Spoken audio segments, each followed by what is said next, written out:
একটি ঘটনা লেজেন্ড আকারের। এটি বাংলাদেশের একটি বিশেষ স্থাপনার সাথে জড়িত। যুগ যুগ ধরে বহু মানুষের মুখে মুখে এই ঘটনাটি প্রচলিত রয়েছে বলে আমরা জানতে পেরেছি। এই ঘটনাটি আমাদেরকে যিনি পাঠিয়েছেন ওনার নাম শাকিল আহমেদ। ওনার বাড়ি টাঙ্গাইল জেলার সখীপুরের ক্যাপ্টেন মোড়ে। ওনার পাঠানো একটি ঘটনা এর আগেও আমরা প্রচার করেছি। উনি মূলত বিয়ে করেছেন নোয়াখালীতে। তো নোয়াখালীতে উনি যেখানে বিয়ে করেছেন, তো ওনার স্ত্রীর নানা বাড়ি যেখানে, এটা হচ্ছে চাটখিল উপজেলায়। চাটখিল উপজেলার একটি বিশেষ জায়গা, অনেকে ওই জায়গাটিকে একটা সময় মিয়াজি বাড়ির পুকুর নামে চিনতেন। ওই পুকুরকে ঘিরে রয়েছে রহস্য। ঘটনাটির সময়কাল অনেক আগের। ওই সময়ে ওই এলাকায় বিশুদ্ধ পানির কিন্তু সংকট ছিল। মানুষ পুকুরের পানির উপর নির্ভরশীল ছিলেন। তো সমস্যা যেটা হলো সেটা হচ্ছে ওই পুকুরে নাকি পানি থাকতো না। বৃষ্টি হোক যাই হোক, ওই পুকুরে পানি পড়ার সাথে সাথে মনে হতো নিচ থেকে এই পানি কেউ শুষে নিয়েছে। কি শীত, কি বর্ষা, কি শুকনো, কি গরম, সব সময় এই পুকুরের মাটি ফেটে চৌচির অবস্থায় থাকতো। বর্ষাকালেও সেখানে পানির ছিটে ফোঁটাও দেখা যেত না। এরকম সমস্যা যে হচ্ছে, এটার কারণ কি, এটা কেউ বুঝতে পারতো না। পুকুরে পানি না থাকার কারণে মিয়াজি বাড়ি সহ আশেপাশে যেই ঘরবাড়িগুলো রয়েছে তাদের তীব্র পানি সংকট ছিল। এই কারণে অন্যত্র আরেকটি পুকুর তারা খনন করলে সেখানে পানি ওঠে, কিন্তু এখানে পানি উঠতো না। কিন্তু কেন কেন এই পুকুরে পানি ওঠে না? ওনারা বিভিন্নভাবে দোয়া করিয়েছেন হুজুর ডেকে, কোনোভাবেই কাজ হচ্ছিল না। একটা সময় বড় একজন বুজুর্গ ব্যক্তি এসে সেখানে দোয়া করেন সম্মিলিতভাবে। এলাকার যারা গণ্যমান্য ব্যক্তি ছিলেন, আরও যারা ছিলেন, সোজা কথা প্রত্যেক বাড়ির লোকজনই ওই দোয়া অনুষ্ঠানে উপস্থিত ছিলেন। এরপর আল্লাহর রহমতে টানা 3 দিন ওই এলাকায় বৃষ্টি হয়। বৃষ্টির পর দেখা গেল ওই পুকুরে পানি জমেছে। শুধু কি তাই, আরও এক অদ্ভুত দৃশ্য সবাই দেখতে পেলেন। তা হচ্ছে পুকুরের মাঝখানে শাপলা ফুল ফুটেছে। শুধু শাপলা নয়, পদ্ম ফুলের অস্তিত্ব দেখা যাচ্ছিল। আরও একটি ব্যাপার, পুকুরের পানির উপরে ছোট ছোট বিভিন্ন পাতা দেখা যাচ্ছিল। মনে হচ্ছে নিচ থেকে এই গাছগুলো হয়েছে। অনেক জলজ উদ্ভিদ থাকে না, ওইরকম। এই পাতার উপর কিন্তু ছোট ছোট পোকামাকড় বড়জোর বসতে পারে, ব্যাঙও কিন্তু বসতে পারে না। আর পদ্ম পাতা বা শাপলা পাতা যেটা, এটার উপর ছোটোখাটো ব্যাঙ বসতে পারে। বড় আকারের ব্যাঙ বসলে কিন্তু সে ডুবে যায়। ওই রকম একটা জায়গায় একজন ব্যক্তিকে দেখা গেল, যিনি এই পাতার উপর ধ্যানমগ্ন অবস্থায় ছিলেন। অদ্ভুত ব্যাপার হচ্ছে ওনার শরীরে কোনো কাপড় চোপড় ছিল না। একজন বৃদ্ধ মানুষ, পুরুষ মানুষ, উনি সেখানে ধ্যানমগ্ন থাকতেন। 24 ঘন্টাই তাকে সেখানে দেখা যেত। উনি ওখান থেকে কোথাও যেতেন না। উনি এই অবস্থায় আছেন, এটা তো দেখতে ভালো দেখায় না, যার কারণে ওই দিকটাতে কোনো মহিলা মানুষ আসতেন না। পুরুষরা এসে দেখতেন, ওনাকে ডাক দিতেন, উনি উত্তর নিতেন না।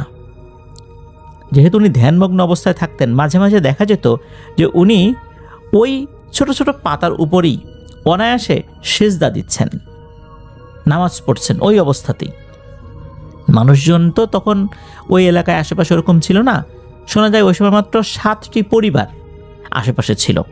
এখন তো অনেক ঘনবসতি হয়েছে। আর এই ঘটনা তো বহু আগের, অর্থাৎ এই ঘটনাটি মূলত যখন ঘটে এখন থেকে আনুমানিক 150 বছরের কাছাকাছি সময় হতে পারে বলে ধারণা করেন। এক্স্যাক্ট সময়টা বলা যায় না। তো এই ঘটনাটি মূলত এই আমাদের শাকিল ভাই ওনার ওয়াইফের কাছ থেকে শুনেছেন। তো এরকম চলছে, সেখানে ওই ব্যক্তি এভাবে সারাদিন ধ্যানমগ্ন থাকেন, রাত্রে গেলেও তাকে দেখা যায়। স্থানীয় লোকজন অদ্ভুত একটি বিষয় খেয়াল করলেন।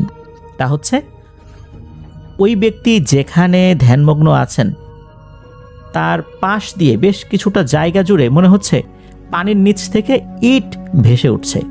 তার মানে হচ্ছে নিচে কোনো নির্মাণ কাজ চলছে। ইট গাঁথনি হতে হতে হতে হতে আস্তে আস্তে পানির উপরে ইট ভাসছে। প্রতিদিনই দেখা যেত যে অল্প কিছু করে ইট আরো বেশি করে দেখা যাচ্ছে, তার মানে হচ্ছে নতুন করে কাজ হয়েছে।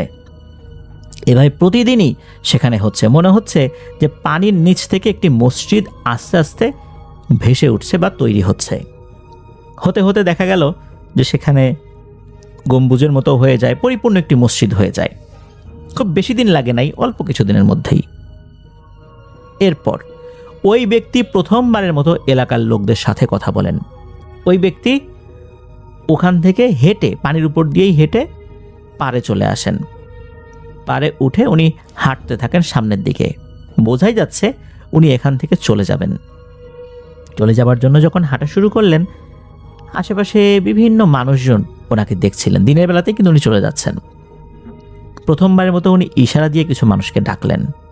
কিছু মানুষ যখন তার কাছে এলেন, তখন উনি বললেন, তোমাদের জন্য এই জায়গায় মসজিদটি রেখে গেলাম, তোমরা কিন্তু কখনো এর অমর্যাদা করো না। এখানে এমন কোনো কাজ করো না যা অপরাধ। এখানে কেউ চুরি করবে না, এই জায়গাটা কেউ নষ্ট করবে না। এই বলেই উনি ওখান থেকে চলে যান।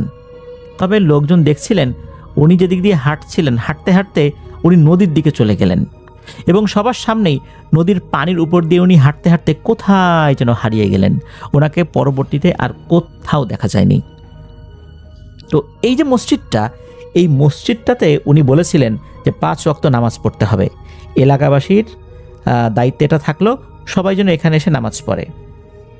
তবে এরকম একটা মসজিদ এইভাবে রহস্যময় একটা ভাবে তৈরি হয়ে গেল, এটা তো মানুষের মধ্যে একটা ভীতি সৃষ্টি করেছিল। ভীতি, কৌতূহল সব কিছু ছিল। তবে ভক্তি শ্রদ্ধার কোনো অভাব ছিল না।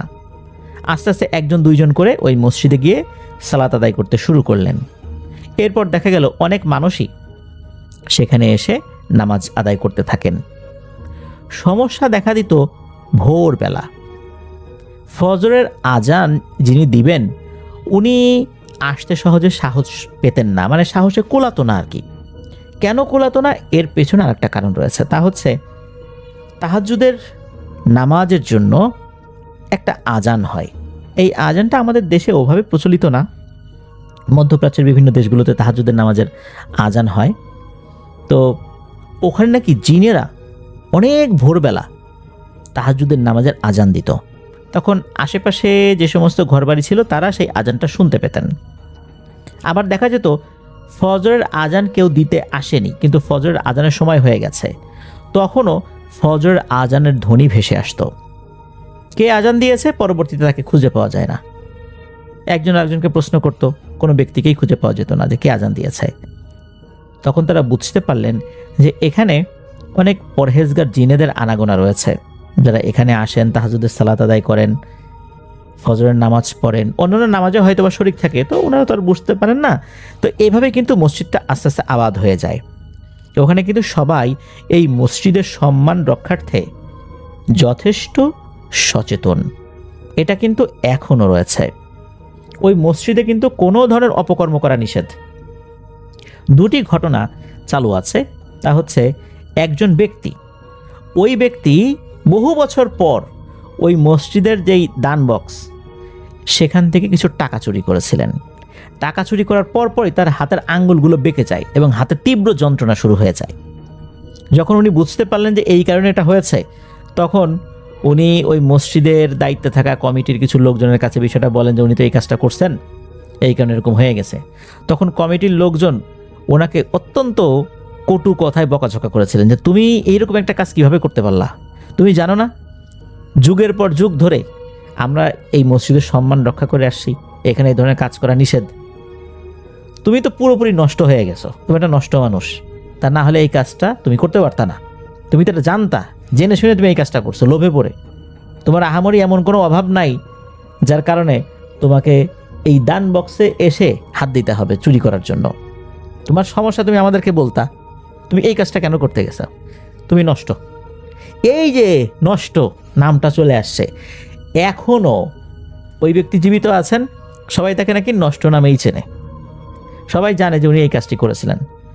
তো যাই হোক, উনি তো ওনার অপরাধ স্বীকার করেছিলেন। পরবর্তীতে উনি স্বাভাবিক হয়েছিলেন, এটা সত্য। তবে উনি এখনও জীবিত আছেন, সবাই তাকে চেনে, বিশেষ করে আশেপাশে যারা আছেন। আর একটা বিষয়, সেটা হচ্ছে একটা দুষ্টু ছেলে, ইয়াং বয়সে একটা দুষ্টু ছেলে, সে ওই মসজিদের পাশে দাঁড়িয়ে জল বিয়োগ করছিল। সে কিন্তু ইচ্ছাকৃতভাবে এটা করছিল। একজন এটা দেখে ফেলেন। দেখার পর উনি বলেন, তুমি এই কাজটা কি করলা? আশেপাশে কি জায়গা নাই? তুমি এই মসজিদের দেয়ালে তুমি ইচ্ছাকৃতভাবে এই কাজটা করলা? কাজটা কত ভালো হলো না। তখন ওই ছেলেটা আরও উচ্চবাচ্য করে আর কি, অশালীন কথাবার্তা বলে। সে যে নেশাগ্রস্ত ছিল বিষয়টা এরকম না, সে ইচ্ছাকৃতভাবে কাজটি করেছে। এরপর সে চলে যায়। পরদিন সকাল থেকেই তার মধ্যে অস্বাভাবিক আচরণ দেখা যায়। দেখা যাচ্ছে সে পাগলামি করছে। তো ওই মসজিদে যিনি ইমাম সাহেব ছিলেন, তাকে যখন বিষয়টা অবগত করানো হয়, তখন ওই ছেলেটাকে নিয়ে আসতে বলেন। ছেলেটার মা বাবা ওই ছেলেটাকে নিয়ে আসে। হুজুর ওই ছেলেটার উপর রুকিয়া শুরু করেন। ওই ছেলেটার উপরে একটা জিন হাজির হয়। তখন হুজুর বলেন যে, এই ছেলেটার এই অবস্থা কেন করলা? তখন ওই জিনটা বলে যে, কেন করেছে এটা আপনি জানেন? এই প্রশ্ন করা আমার কাছে আসলে অবান্তর বলে মনে হচ্ছে, অপ্রাসঙ্গিক বলে মনে হচ্ছে। তবে ওকে তো জানে মারি নাই। ও যতদিন জীবিত থাকবে এরকম আধা পাগল হয়ে জীবিত থাকবে। এটা হচ্ছে শিক্ষা। ও ইচ্ছাকৃতভাবে কাজটি করেছে এই মসজিদকে অসম্মান করার উদ্দেশ্যে। তো সত্যি এরপর থেকে সে ওভাবেই আছে, ওরকম আধা পাগল অবস্থাতেই। প্রিয় লিসেনার্স, আপনাদের মনে প্রশ্ন আসতে পারে, এই মসজিদটির নাম কি? স্থানীয়ভাবে এই মসজিদটাকে, অর্থাৎ লোকাল লোকজন এই মসজিদটাকে বলে থাকেন আমু শাহ মিজি মসজিদ। তবে আমি নেট ঘেটে যেটা দেখলাম, মসজিদটার নাম হচ্ছে আমানত শাহ মিয়াজি মসজিদ।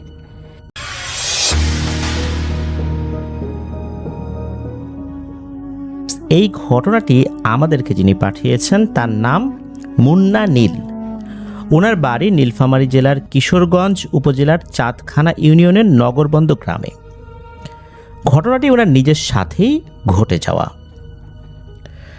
2016 সালের শেষ দিকে, ডিসেম্বর মাসের দিকে, ওনার বাবা চাকরির সুবাদে চলে আসেন গাজীপুরে। পরিবার নিয়ে উনি গাজীপুরে শিফট হন।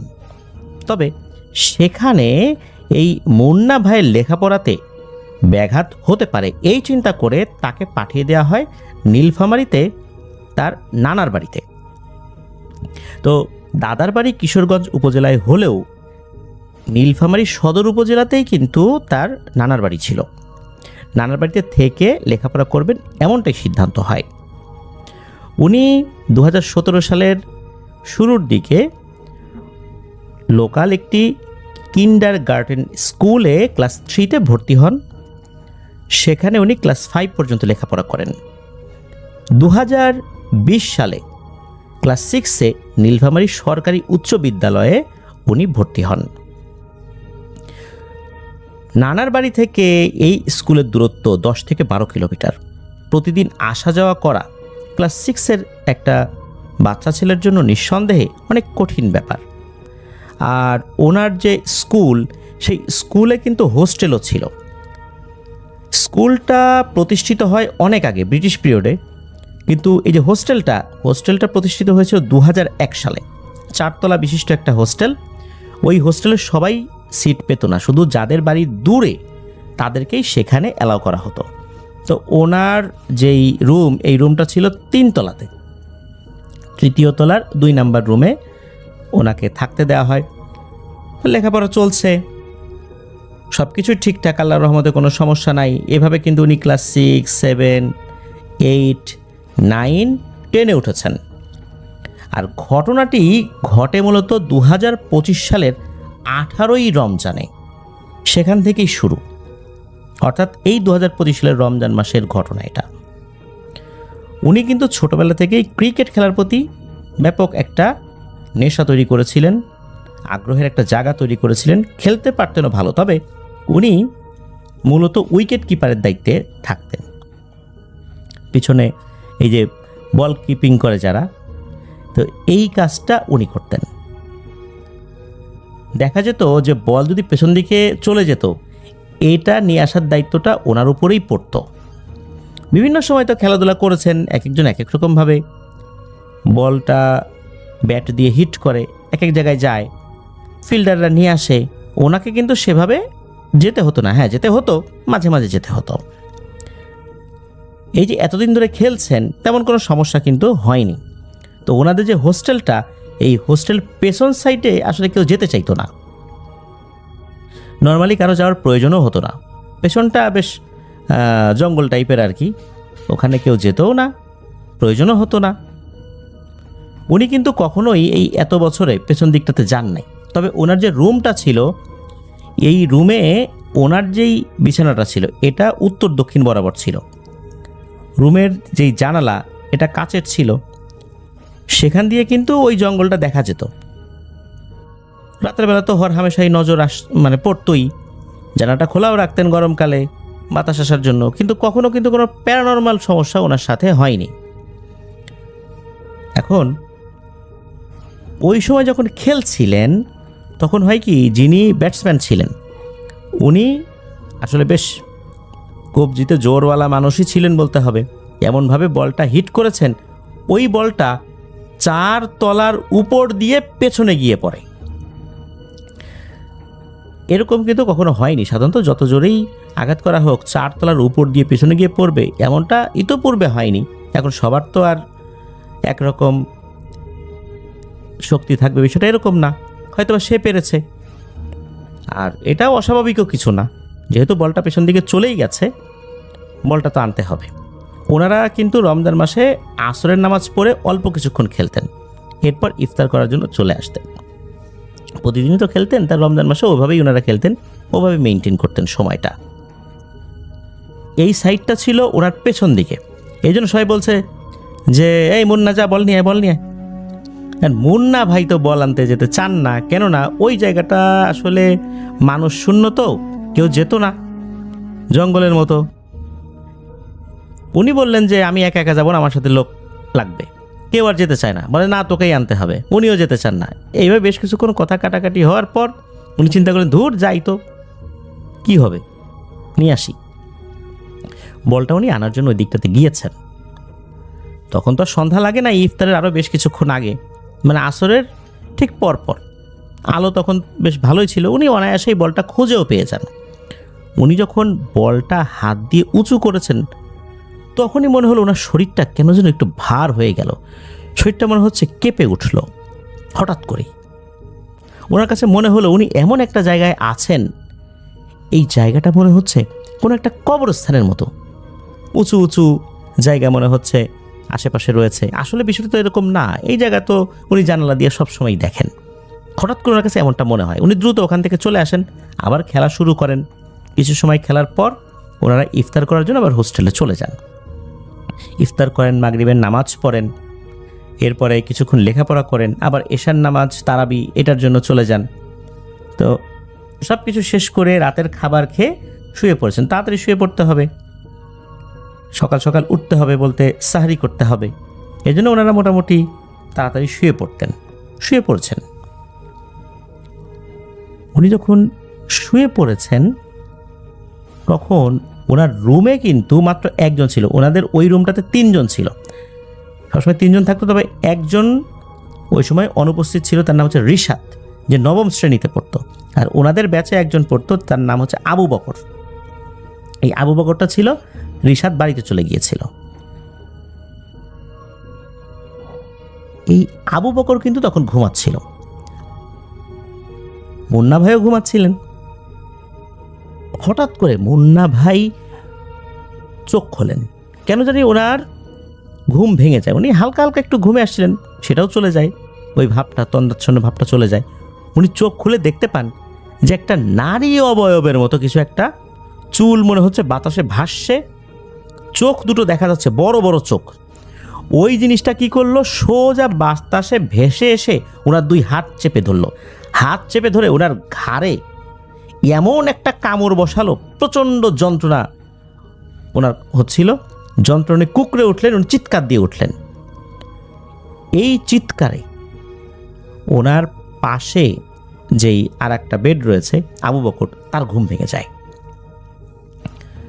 সে তাড়াতাড়ি উঠে লাইট জ্বালায়, যে ঘটনা কি হলো। তখন কিন্তু এই মুন্না ভাই তাকিয়েই ছিলেন, এমনটা না যে উনি ঘুমাচ্ছিলেন, ঘুমের ভেতরে উনি দুঃস্বপ্ন দেখেছেন, বিষয়টা এরকম না। তখন এই আবু বকর দিকে, আরে মুন্না ভাই কী হয়েছে? উনি বলেন যে না, মনে হয় দুঃস্বপ্ন দেখছি নাকি, কেমন কি মনে হইলো। আবার লাইট বন্ধ করে দুজন শুয়ে পড়েন। কিছুক্ষণ পর হঠাৎ করে ওনার কাছে মনে হয় ওনার পাশে কেউ শুয়ে আছে, একই বেডে, আর নিঃশ্বাস ছাড়ছে, গরম নিঃশ্বাস ওনার ঘাড়ে এসে পড়ছে। উনি তাকানোর সাহস করছেন না। সাহস করে কি মনে করে একটা সময় তাকাতে বাধ্য হলেন। কোনো এক অজানা আকর্ষণেই উনি তাকিয়ে ফেলেন। তাকিয়ে এবারও উনি দেখতে পান একটা নারী অবয়ব ওনার পাশে শুয়ে আছে। আর ওই জিনিসটা তাৎক্ষণিক শূন্যে ভেসে ওঠে, আবারও ওনার উপর আক্রমণ করতে উদ্যত হয়। এবারও উনি চিৎকার করে ওঠেন। এই যে আবু বকর সে রুমের লাইট জ্বালায়, বলে, এই কী হয়েছে রে ভাই, কী হয়েছে, সমস্যা কোনো? উনি বলেন যে কী যেন একটা মনে হচ্ছিল আমার সাথে হচ্ছে। তখন এই আবু বকর বলে যে ভাই দোয়া দুরুদ পড়ে শুয়ে থাকেন, আল্লাহর রহমতে কোনো সমস্যা নেই। তো উনি দোয়া দুরুদ পড়েছেন, ঘুমানোর চেষ্টা করছেন, ঘুম তো আসতে চায় না। ওই রাতের মতো কোনোভাবে রাতটা পার করেন। সাহারির ডাক কখন আসবে, কখন সবাই উঠবে, ডাকাডাকি করবে, এই জন্য তো সাহারি করে ফজরের নামাজ পড়ে আবার কিছুটা সময় ঘুমিয়ে নিয়েছেন। পরের দিন অন্যান্য দিনের মতোই অতিবাহিত হয়। ওই দিনও খেলাধুলা করেছেন, তবে ওই দিন কিন্তু আর পেছন দিকে বলটা যায়নি। ইফতার করেছেন, ইফতারের পরে কিছু সময় বন্ধুবান্ধবদের সাথে গল্পগুজব করেছেন। এরপর তারাবি এটা পড়েছেন। রাতের বেলা খাবার খেয়ে যখন ঘুমাতে গিয়েছেন তখন বাধে এক বিপত্তি। যখন রুমের লাইট বন্ধ, আবু বকর শুয়ে আছে, ওনারও হালকা হালকা ঘুম আসছে, পুরোপুরি ঘুম তখনও আসেনি। হঠাৎ করে উনি দেখেন যে ওনার রুমের মধ্যে 4 থেকে 5টা অবয়ব, মনে হচ্ছে এগুলো বোরখা টাইপের কোনো কিছু পরা, নারী অবয়ব এটা বোঝা যাচ্ছে, এবং হাতে ধারালো ছুরি জাতীয় কোনো জিনিস আছে। এই জিনিসগুলো তার সামনে ভাসছে। উনি প্রথমে চোখ কচলেছেন যে আসলে কি আমি কি ঘুমের ঘরে দেখছি নাকি। পরে দেখা গেল না, উনি ঠিকই দেখছেন, কিন্তু উনি চিৎকার করতে পারছেন না। ওই জিনিসগুলো ওনার দিকে আস্তে আস্তে এগিয়ে আসছে। উনি ভয়ে কিছুক্ষণ চোখ বন্ধ করে থাকেন, পরে চোখ খুলে দেখেন যে না, কিছুই নেই। এরপর উনি আবার ঘুমানোর চেষ্টা করেন। উনি যখনই চোখ বন্ধ করেন, ওনার কাছে মনে হয় কি ওনার চোখের সামনে মনে হচ্ছে কেউ চোখ নিয়ে তাকিয়ে আছে। উনি যখন চোখ খোলেন, উনি দেখেন যে আসলেই তাই। ওনার চোখের কাছাকাছি মনে হচ্ছে কেউ একজন তার 2 চোখ খোলা রেখে তার দিকে তাকিয়ে আছে। মনে হচ্ছে একদম চোখের সাথে তার চোখ লেগে যাবে। উনি তো চোখ বড় বড় করে দেখছেন যে আরে এটা কি। হঠাৎ করেই ওই 2টার চোখের উপরে পাতা পড়ে যায়, অর্থাৎ মনে হচ্ছে সে চোখ বন্ধ করে ফেলেছে। উনি চিন্তা করেন এটা কি মনের ভুল। উনি আবার নিজের চোখ বন্ধ করেন ঘুমানোর জন্য, কিন্তু এবারও দেখা গেল সেম একটা ব্যাপার। ওনার কাছে মনে হচ্ছে ওনার সামনে কেউ চোখ খুলে ওনার চোখের খুব কাছাকাছি চোখ নিয়ে ওনাকে দেখছে। উনি আবারও যখন তাকিয়েছেন সেম জিনিসটা দেখতে পান। এটা দেখার পর উনি তো চিৎকার করে ওঠেন। ওদিকে আবু বকরের ঘুম ভেঙে যায়। সে বলে ভাই কী হয়েছে, কী হয়েছে? লাইট জ্বালায়, কিছুই নেই। ওই রাত্রে আর তেমন কিছু হয় না। পরের রাত্রে কিন্তু সেম ঘটনা। তবে ওই যে চতুর্দিকে যে 4-5টা অবয়ব দাঁড়িয়েছিল, বিষয়টা এরকম না। উনি চোখ বন্ধ করলেই ওনার কাছে মনে হতো যে কেউ তার চোখের কাছে চোখ নিয়ে তাকিয়ে আছে। উনি খুললে সেই চোখটা দেখতে পেতেন, ওই চোখটা আবার একা একাই বন্ধ হয়ে যেত। প্রিয় লিসেনার্স, আপনারা একবার ভাবুন কি ধরনের একটা ভয়ঙ্কর সিচুয়েশন। এমনটা কিন্তু 3 দিন হলো। প্রথম রাত্রে তো ঘাড়ে কামড় দিল, তবে ঘাড়ে কামড় দেওয়ার পরে এখানে কামড়ের কোনো দাগ কিন্তু ওভাবে বোঝা যায়নি। প্রথম রাত্রে তো এটা হলো, পরের রাত্রে আর এক ধরনের জিনিস হলো, তৃতীয় রাত্রে দ্বিতীয় রাতের মতো ঘটনার পুনরাবৃত্তি কিছুটা হলো। এরপর উনি নানা বাড়িতে ফোন করেন, এই বিষয়ে বলেন। তখন নানা বাড়ি থেকে বলা হয় তুমি দ্রুত চলে আসো, এখন আপাতত থাকতে হবে না, এখানে একজন হুজুর আসে, তাকে দিয়ে একটু ট্রিটমেন্ট করাই। তো মুন্না ভাই তো চলে গিয়েছে নানা বাড়িতে। সেই হুজুরকে ডাকা হলো, হুজুর রুকিয়া করে দিলেন, তেল পানি এগুলো পরে দিলেন, বলে দিলেন যে রাতের বেলা তেলটা মেখে আর পানিটা কিছুটা অংশ খেয়ে যেন উনি শুয়ে থাকেন। তো উনি হোস্টেলে এই কাজটি করেছেন, সমস্যা কিন্তু ওভাবে বন্ধ হচ্ছে না, ঘটনা কিন্তু চলমান রয়েছে। তো উনি যখন দেখলেন যে এটা কাজ হচ্ছে না, আবার যখন যোগাযোগ করলেন তখন নানি বললেন যে এখন তো ঈদের আর বেশি দেরি নাই, এদিকে ঈদ সামনে, হোস্টেল ছুটির নোটিশও হয়ে গেছে, আর নোটিশ হওয়ার আগেই অনেকে বাড়িতে চলে গেছে।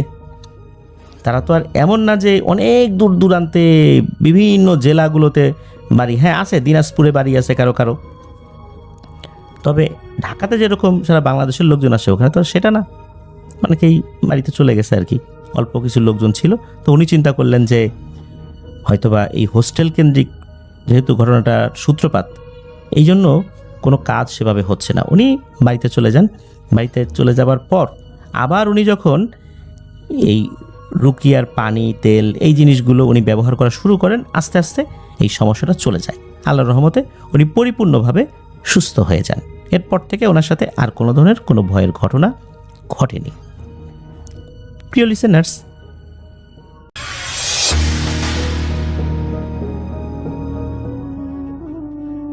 আসসালামু আলাইকুম ভাইয়া, কেমন আছেন? আশা করছি ভালো আছেন এবং ভালোর দলেই আছেন। ভাইয়া, মসজিদ এটা এমন জায়গা যা পৃথিবীর সবচেয়ে শান্ত জায়গাগুলোর মধ্যে একটি জায়গা। কিন্তু যদি কোনো ইমাম সাহেব নিজেই বলেন এক রাতে তিনি মসজিদের ভেতরে এমন কিছু দেখেছিলেন যার কথা মনে পড়লে সে আজও তার শরীর কেঁপে ওঠে। আজকের ঘটনা পাঠিয়েছেন একজন ইমাম সাহেব মানুষ। আজকের ঘটনা বহু বছর আগের। তিনি বলেন সেদিন রাতে তিনি ভেবেছিলেন একজন মুসল্লি তাহাজ্জুদের নামাজের সময় এখানে নামাজ পড়তে আসছে, কিন্তু ফজরের নামাজের আগে তিনি বুঝতে পারেন যে ব্যক্তি তার পিছনে দাঁড়িয়ে নামাজ পড়ছিল সে আসলে মানুষ ছিল না। পাঠিয়েছেন মওলানা আবু তাহের সাহেব, সুনামগঞ্জ থেকে। 2017 সালের ঘটনা। আমি তখন একটি গ্রামের জামে মসজিদে নামাজ পড়াই। মসজিদটি ছিল প্রায় 80 বছরের পুরনো। দিনের বেলাতে মুসল্লিতে ভরা থাকতো, কিন্তু ইশারের পর পুরো এলাকা প্রায় ফাঁকা হয়ে যেত। মসজিদের পিছনে ছিল পুরনো কবরস্থান।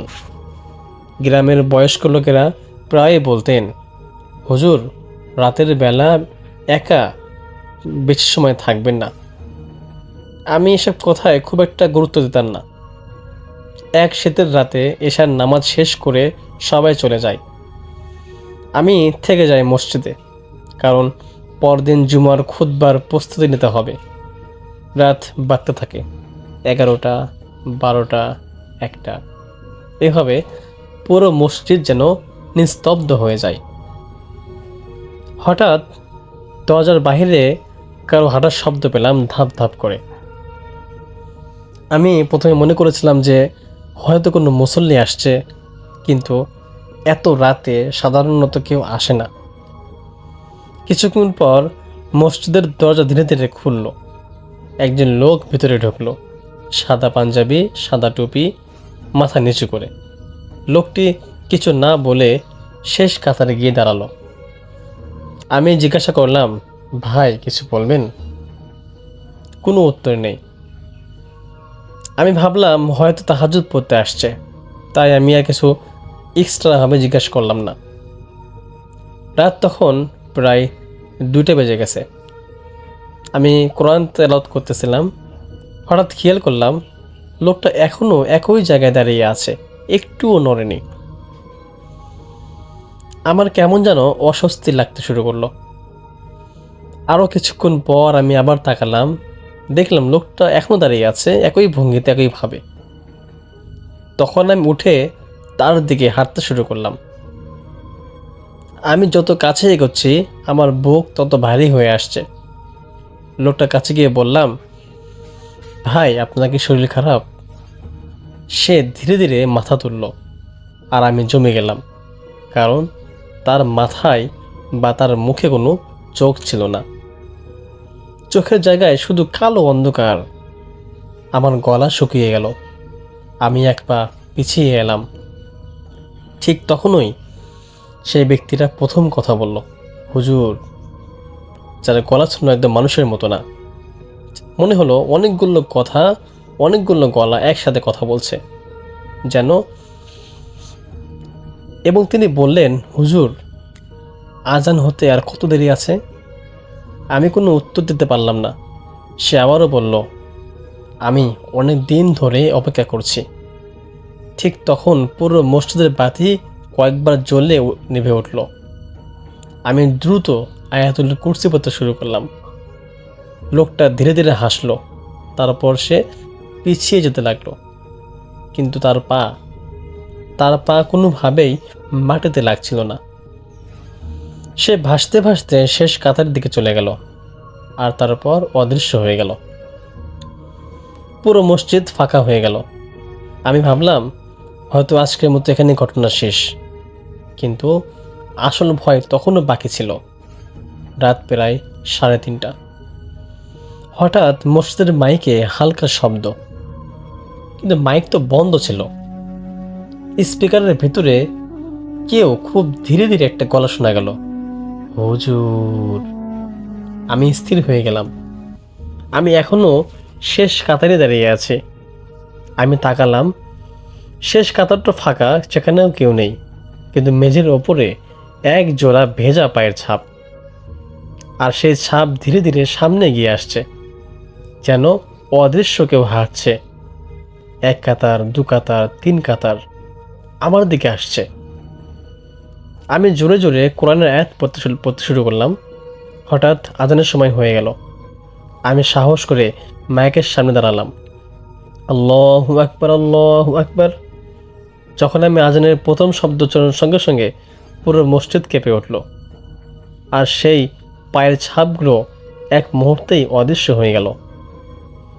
ফজরের নামাজের পর আমি ঘটনাটা গ্রামের কয়েকজন বয়স্ক মানুষকে বললাম।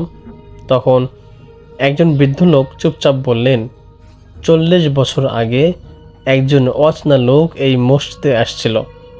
ফজরের নামাজের অপেক্ষায় ছিল সে, কিন্তু আজান হওয়ার আগেই তার মৃত্যু হয়ে যায়।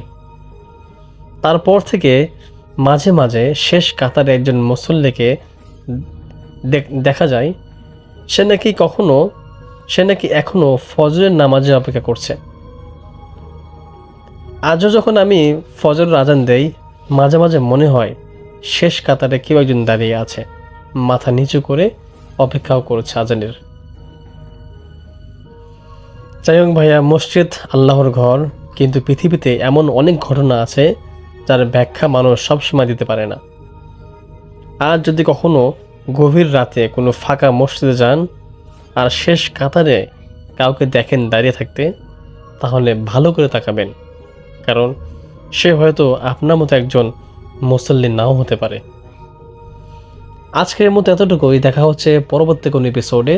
ততক্ষণ পর্যন্ত সকলের দীর্ঘ আয়ু এবং সুস্বাস্থ্য কামনা করে আজকের মতো আমি এখানেই বিদায় নিচ্ছি। আল্লাহ হাফিজ।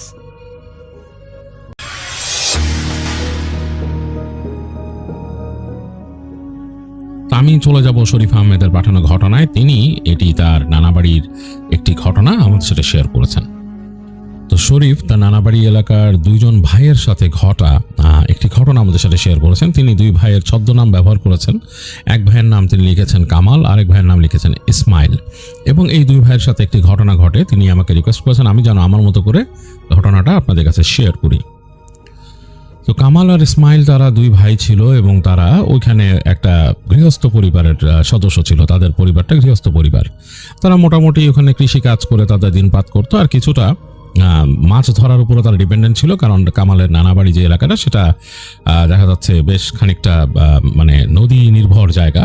তো ওইখানে মানুষ মাছ ধরা অনেকটাই পেশা তাদের। তো ভালোই কেটে যাচ্ছিল তাদের জীবন কামালদের, এবং তারা 2 জনই বয়সে কিন্তু তরুণ। মানে কামাল আর ইসমাইলের মধ্যে 2 বছরের বয়সের ডিফারেন্স। এক ভাইয়ের বয়স 18, এক ভাইয়ের বয়স 20। এবং তারা 2 জনই বাবার এই কৃষিকাজে বেশ সহযোগিতা করে। তো বেশ ভালোই সময় কেটে যাচ্ছিল তাদের। খুব সুন্দর তাদের গ্রাম, সেখানে একেবারেই সুন্দর, যেটাকে সুজলা সুফলা শস্য শ্যামলা বলে সেরকম একটা জায়গা। মানে একেবারে সবুজের ছাওয়া চারিপাশে, এবং নদী আছে সুন্দর বক ওড়ে, এবং খুব ভালো সময় কাটায় তারা দুই ভাই সেখানে, তাদের কাজের ফাঁকে আড্ডা দেয়, তাদের মতো বসে থাকে, এরকম একটা ভালো সময় তারা কাটাতো সেখানে। তো এরকম একটা জায়গায় হঠাৎ করে বন্যা আসে, এবং বন্যাটা আসলে তখন পুরো দেশব্যাপী হয়, এবং সেই বন্যায় অনেক কিছু ডুবে যায়। এটা আর 90-এর দশকের ঘটনা, 90-এর দশকের ঘটনা, সম্ভবত 98 সালে। তখন এই বন্যাতে সব কিছু ডুবে যায়, বিভিন্ন জায়গায় ডুবে যায় এবং বেশ ব্যাপকভাবে ক্ষতিগ্রস্ত হয়। এবং সেই কামালদের যে বাড়ি ছিল সেটা ছিল একটা উঁচু জায়গায়, মোটামুটি বেশ উঁচু জায়গায় বাড়ি ছিল, কিন্তু উঁচু জায়গায় বাড়ি থাকা সত্ত্বেও তাদের এই টিনের বাড়িটি ডুবে যায়। তো তাদের বাসার এমন একটা অবস্থা হয়েছিল যে তারা যেহেতু উঁচু জায়গায় বাসা, তারপরও তারা ঠিকমতো ওখানে থাকতে পারছিল না। তাদের যে চৌকির গোড়া পর্যন্ত পানি এসে পড়ছিল, মানে পুরো চৌকি ডুবে না, বাট চৌকির পায়াগুলো পানিতে ডুবে গিয়েছিল। এবং কামালদের বাসায় তখন কামালের বাবা, মা এবং কামালের নানা ছিল কামালদের সাথে, এবং তারা সবাই বেশ কষ্টে ছিল। তো কামালের নানা বেশ বৃদ্ধ মানুষ, তিনি খুব কষ্ট পাচ্ছিলেন এখানে, এবং তারা কনস্ট্যান্টলি ভয়ে ছিলেন যে কখন পানি উঠে যায় আরো। তো এর মাঝে তারা একটা কাজ করেন, তাদের ওইখানে নৌকা নিয়ে ঘুরে তাদের তাদের যে গ্রামের কাছেরই মানুষজন, তারা একটা হাইল্যান্ড আবিষ্কার করেন। সেই জায়গাটা হাইল্যান্ড মানে একটু উঁচু আর কি, তাদের নর্মাল যে বসবাসের যে জায়গা সেখান থেকে একটু উঁচু, কিন্তু সেই জায়গাটা আসলে গাছগাছালিতে ছাওয়া, অনেক মানে বনাঞ্চল টাইপের জায়গা, অনেক গাছগাছালি, বেশ নিবিড় বনের মতো, এবং সেটার এক সাইডে বেশ অনেকটা ম্যানগ্রোভ ফরেস্টের মতো আর কি। এবং সেখানে পানি আবার ওঠে আবার নেমে যায়, এরকম একটা অবস্থা, বেশ উঁচু। এবং তারও পাশে একটা কবরস্থান আছে, বেশ পুরনো কবরস্থান। তো ওই জায়গাতে গ্রামের মানুষরা অনেকেই তাদের জিনিসপত্র যেগুলো নষ্ট হয়ে যাবে বা পানিতে ডুবে যেয়ে মানে তাদের ক্ষতিগ্রস্ত হয়, তারা ওইরকম জিনিসপত্র এনে ওখানে ওই উঁচু জায়গাটা স্টোর করেন। কামালরাও তাদের জিনিসপত্র কিছু রেখেছিল ওইখানে, এবং ওইটাই ছিল তাদের একমাত্র চিন্তার ব্যাপার, যে পানি যদি হঠাৎ উঠে যায় তারা যাতে ওইখানে যেয়ে আশ্রয় নিতে পারে, এরকম একটা অবস্থা। তো একদিন রাত এরকম সময়, তো ওই সময় আসলে ঘুমের কোনো অবস্থা নাই, সবাই ভয় পায়, কারণ এরকম দুর্যোগময় মুহূর্তেও নাকি ডাকাত পড়তো, ডাকাতরা এসে ডাকাতি করতো। তো সবাইরই ভয় আছে, এর জন্য পালা করে সবাই পাহারা দেয়। কামাল ইসমাইল দুই ভাইও পালা করে রামদা নিয়ে তারা বসে থাকে রাতের বেলা, যে যদি ডাকাত আসে এরকম। তার বাবা ঘুমায়, আবার তার বাবা যখন জাগে তখন দুই ভাইয়ের এক ভাই ঘুমাতে যায়, এরকম পালা করে তারা ঘুমায়। এর মাঝে মানবেতর জীবন, কারণ এই যে পানি উঠে গেছে তাদের বাসা থেকে, মানে চোখের থেকে নামলেই পানি, মানে হাঁটুর উপরে পানি চলে যায়, প্রায় হাঁটুর কাছে পানি চলে আসে, এবং সেই চৌকিও আবার তারা ইট দিয়ে উঁচা করে রাখছিল। তো তার নানার অবস্থা খুবই খারাপ, একে তো বৃদ্ধ মানুষ, অসুস্থ, সে নড়াচড়া করতে পারে না, খুব খারাপ অবস্থা। তার মাও মন খুব খারাপ তার বাবার জন্য, এরকম অবস্থা। এবং এমন একটা অবস্থা যে তাদের যে প্রকৃতির ডাকে সাড়া দিত, নৌকায় করে চলে যেতে হয় দূরে কোথাও, সেখানে গিয়ে তাদের একটা ছোট নৌকা ছিল, সেই নৌকাটা খুব বড় না, মানে খুব ছোট একটা নৌকা, যেহেতু তারা মাছ ধরতো আর কি, এই জন্যই নৌকাটা থাকে তাদের। তো সেখানে দিয়ে তারা যে আসতে হয় আর কি, এবং তাদের রান্না এবং খাবারের যে প্রিপারেশন, আনুষঙ্গিক ব্যাপার স্যাপার, সেটাও তারা নৌকার মধ্যেই করতো। এবং তাদের মানে এটা খুব কষ্টের একটা জীবন ছিল। তাদের যে টুকিটাকি তারা রেশন যা কিনে আনতে পারতো বা নিয়ে আসতে পারতো, যে পাড়ে গেলে দেখা যেত অনেকে সাহায্য দিয়ে যেত, সেগুলো তারা এনে এনে রাখতো। এখন কোনো উপায় নেই, তারা সমৃদ্ধ গৃহস্থ, তারপরও তাদেরকে এগুলো নিতে হতো, রিলিফের জিনিস, কারণ বন্যা হয়েছে, কোনো তো উপায় নেই, কোথাও কিনতেও পাওয়া যায় না এরকম আশেপাশে খুব একটা। যাই হোক, এগুলো তারা সেই চৌকির উপর রাখতো। আবার বাসার শুকনো কিছু আসবাব তারা রেখে আসছিল সেই যে হাইল্যান্ড, যে কবরস্থানের পাশে। এখন ওইখানে যে মানুষ কেন উঠে নেই, মানুষ উঠলে দেখা গেছে যে গ্রামের সবাই যদি উঠতো, এখানে পপুলেশন হতো না, কারণ এটা একটা ছোট্ট দ্বীপের মতো, এবং সেখানে মানুষের ভেতরে মানুষের একটা গন্ডগোল লাগতো। সেই জন্য এখানে একটা ছোট্ট মাচানের মতো করে সেখানে একজন মানুষকে তারা পাহারায় রাখতো, এবং তাদের প্রত্যেকেরই কিছু জিনিসপত্র এখানে রেখে আসছিল। তো এরকম অবস্থায় একদিন রাত, ওই দিন বিকেল থেকে গুড়ি গুড়ি বৃষ্টি শুরু হয়েছে, এবং এই বৃষ্টি আসাতে সবাই ভয় পেয়ে গেছে, কারণ তারা জানে যে এই বন্যা শুরু হয়েছে অতিবৃষ্টির কারণে। তো বৃষ্টি হচ্ছে, তাদের ভয় শুরু হয়েছে, কারণ পানি আরও বাড়বে। যে তার 2 দিন আগে পানি একটু টানা শুরু করছিল, সামান্য নামছিল কয়েক ইঞ্চি। তো বেশ ভয় পেয়েছে তারা বৃষ্টিতে, এবং খুব বাতাস হচ্ছে, মনে হচ্ছে একটা নিম্নচাপের মতো। তো খুব টেনশনে আছে তারা, এবং খুব বিরক্ত অবস্থা, এবং তাদের নৌকাটা বাসার বাইরে বাঁধা, এটা পানিতে উঠতেছে নামতেছে, উঠতেছে নামতেছে, এরকম একটা অবস্থা। রান্না বাড়ি যা করে ওখান থেকে করে। তো এরকম অবস্থায় হঠাৎ করে ওই দিন কামাল আর ইসমাইল বসা ছিল বাইরে, মানে গেটের দরজার কাছে বসে আছে এবং বৃষ্টির ঝাপটা মুখে লাগতেছে, দুই ভাই বেশ বিপর্যস্ত। এই সময় তার মা চিৎকার করলো ঘরের ভিতর থেকে। কি হয়েছে, মা চিৎকার করতেছে কেন? তাড়াতাড়ি গেল, দেখলো তার বাবাও ওইখানে তার মায়ের পাশে এবং তার নানার বিছানা যেটা ছিল চৌকির কাছে, তার নানা যে দেখে যে তার নানার মুখ দিয়ে ফেনা ভাঙতেছে, ফেনা ভাঙতে কঠিন অবস্থা। কি অবস্থা? তার নানাকে সাপে কামড় দিয়ে গেছে। ভয়ঙ্কর অবস্থা। তারা তাড়াতাড়ি দুই ভাই যে নানাকে ধরলো, মানে দেখে বুঝতেছে যে সাপে কামড়েছে এবং তার মুখে ফেনা ভাঙতেছে, তাকে নানাকে নিল। তারা যে সাপটাকে খুঁজতেছে, পানিতে তো সাপ পাওয়ার কথাও না এবং ভয়ঙ্কর অবস্থা, যে কোনো সময় একটা ভয়ঙ্কর কিছু হবে। তো নানাকে তারা তাড়াতাড়ি টেনে নিয়ে নৌকায় তুললো।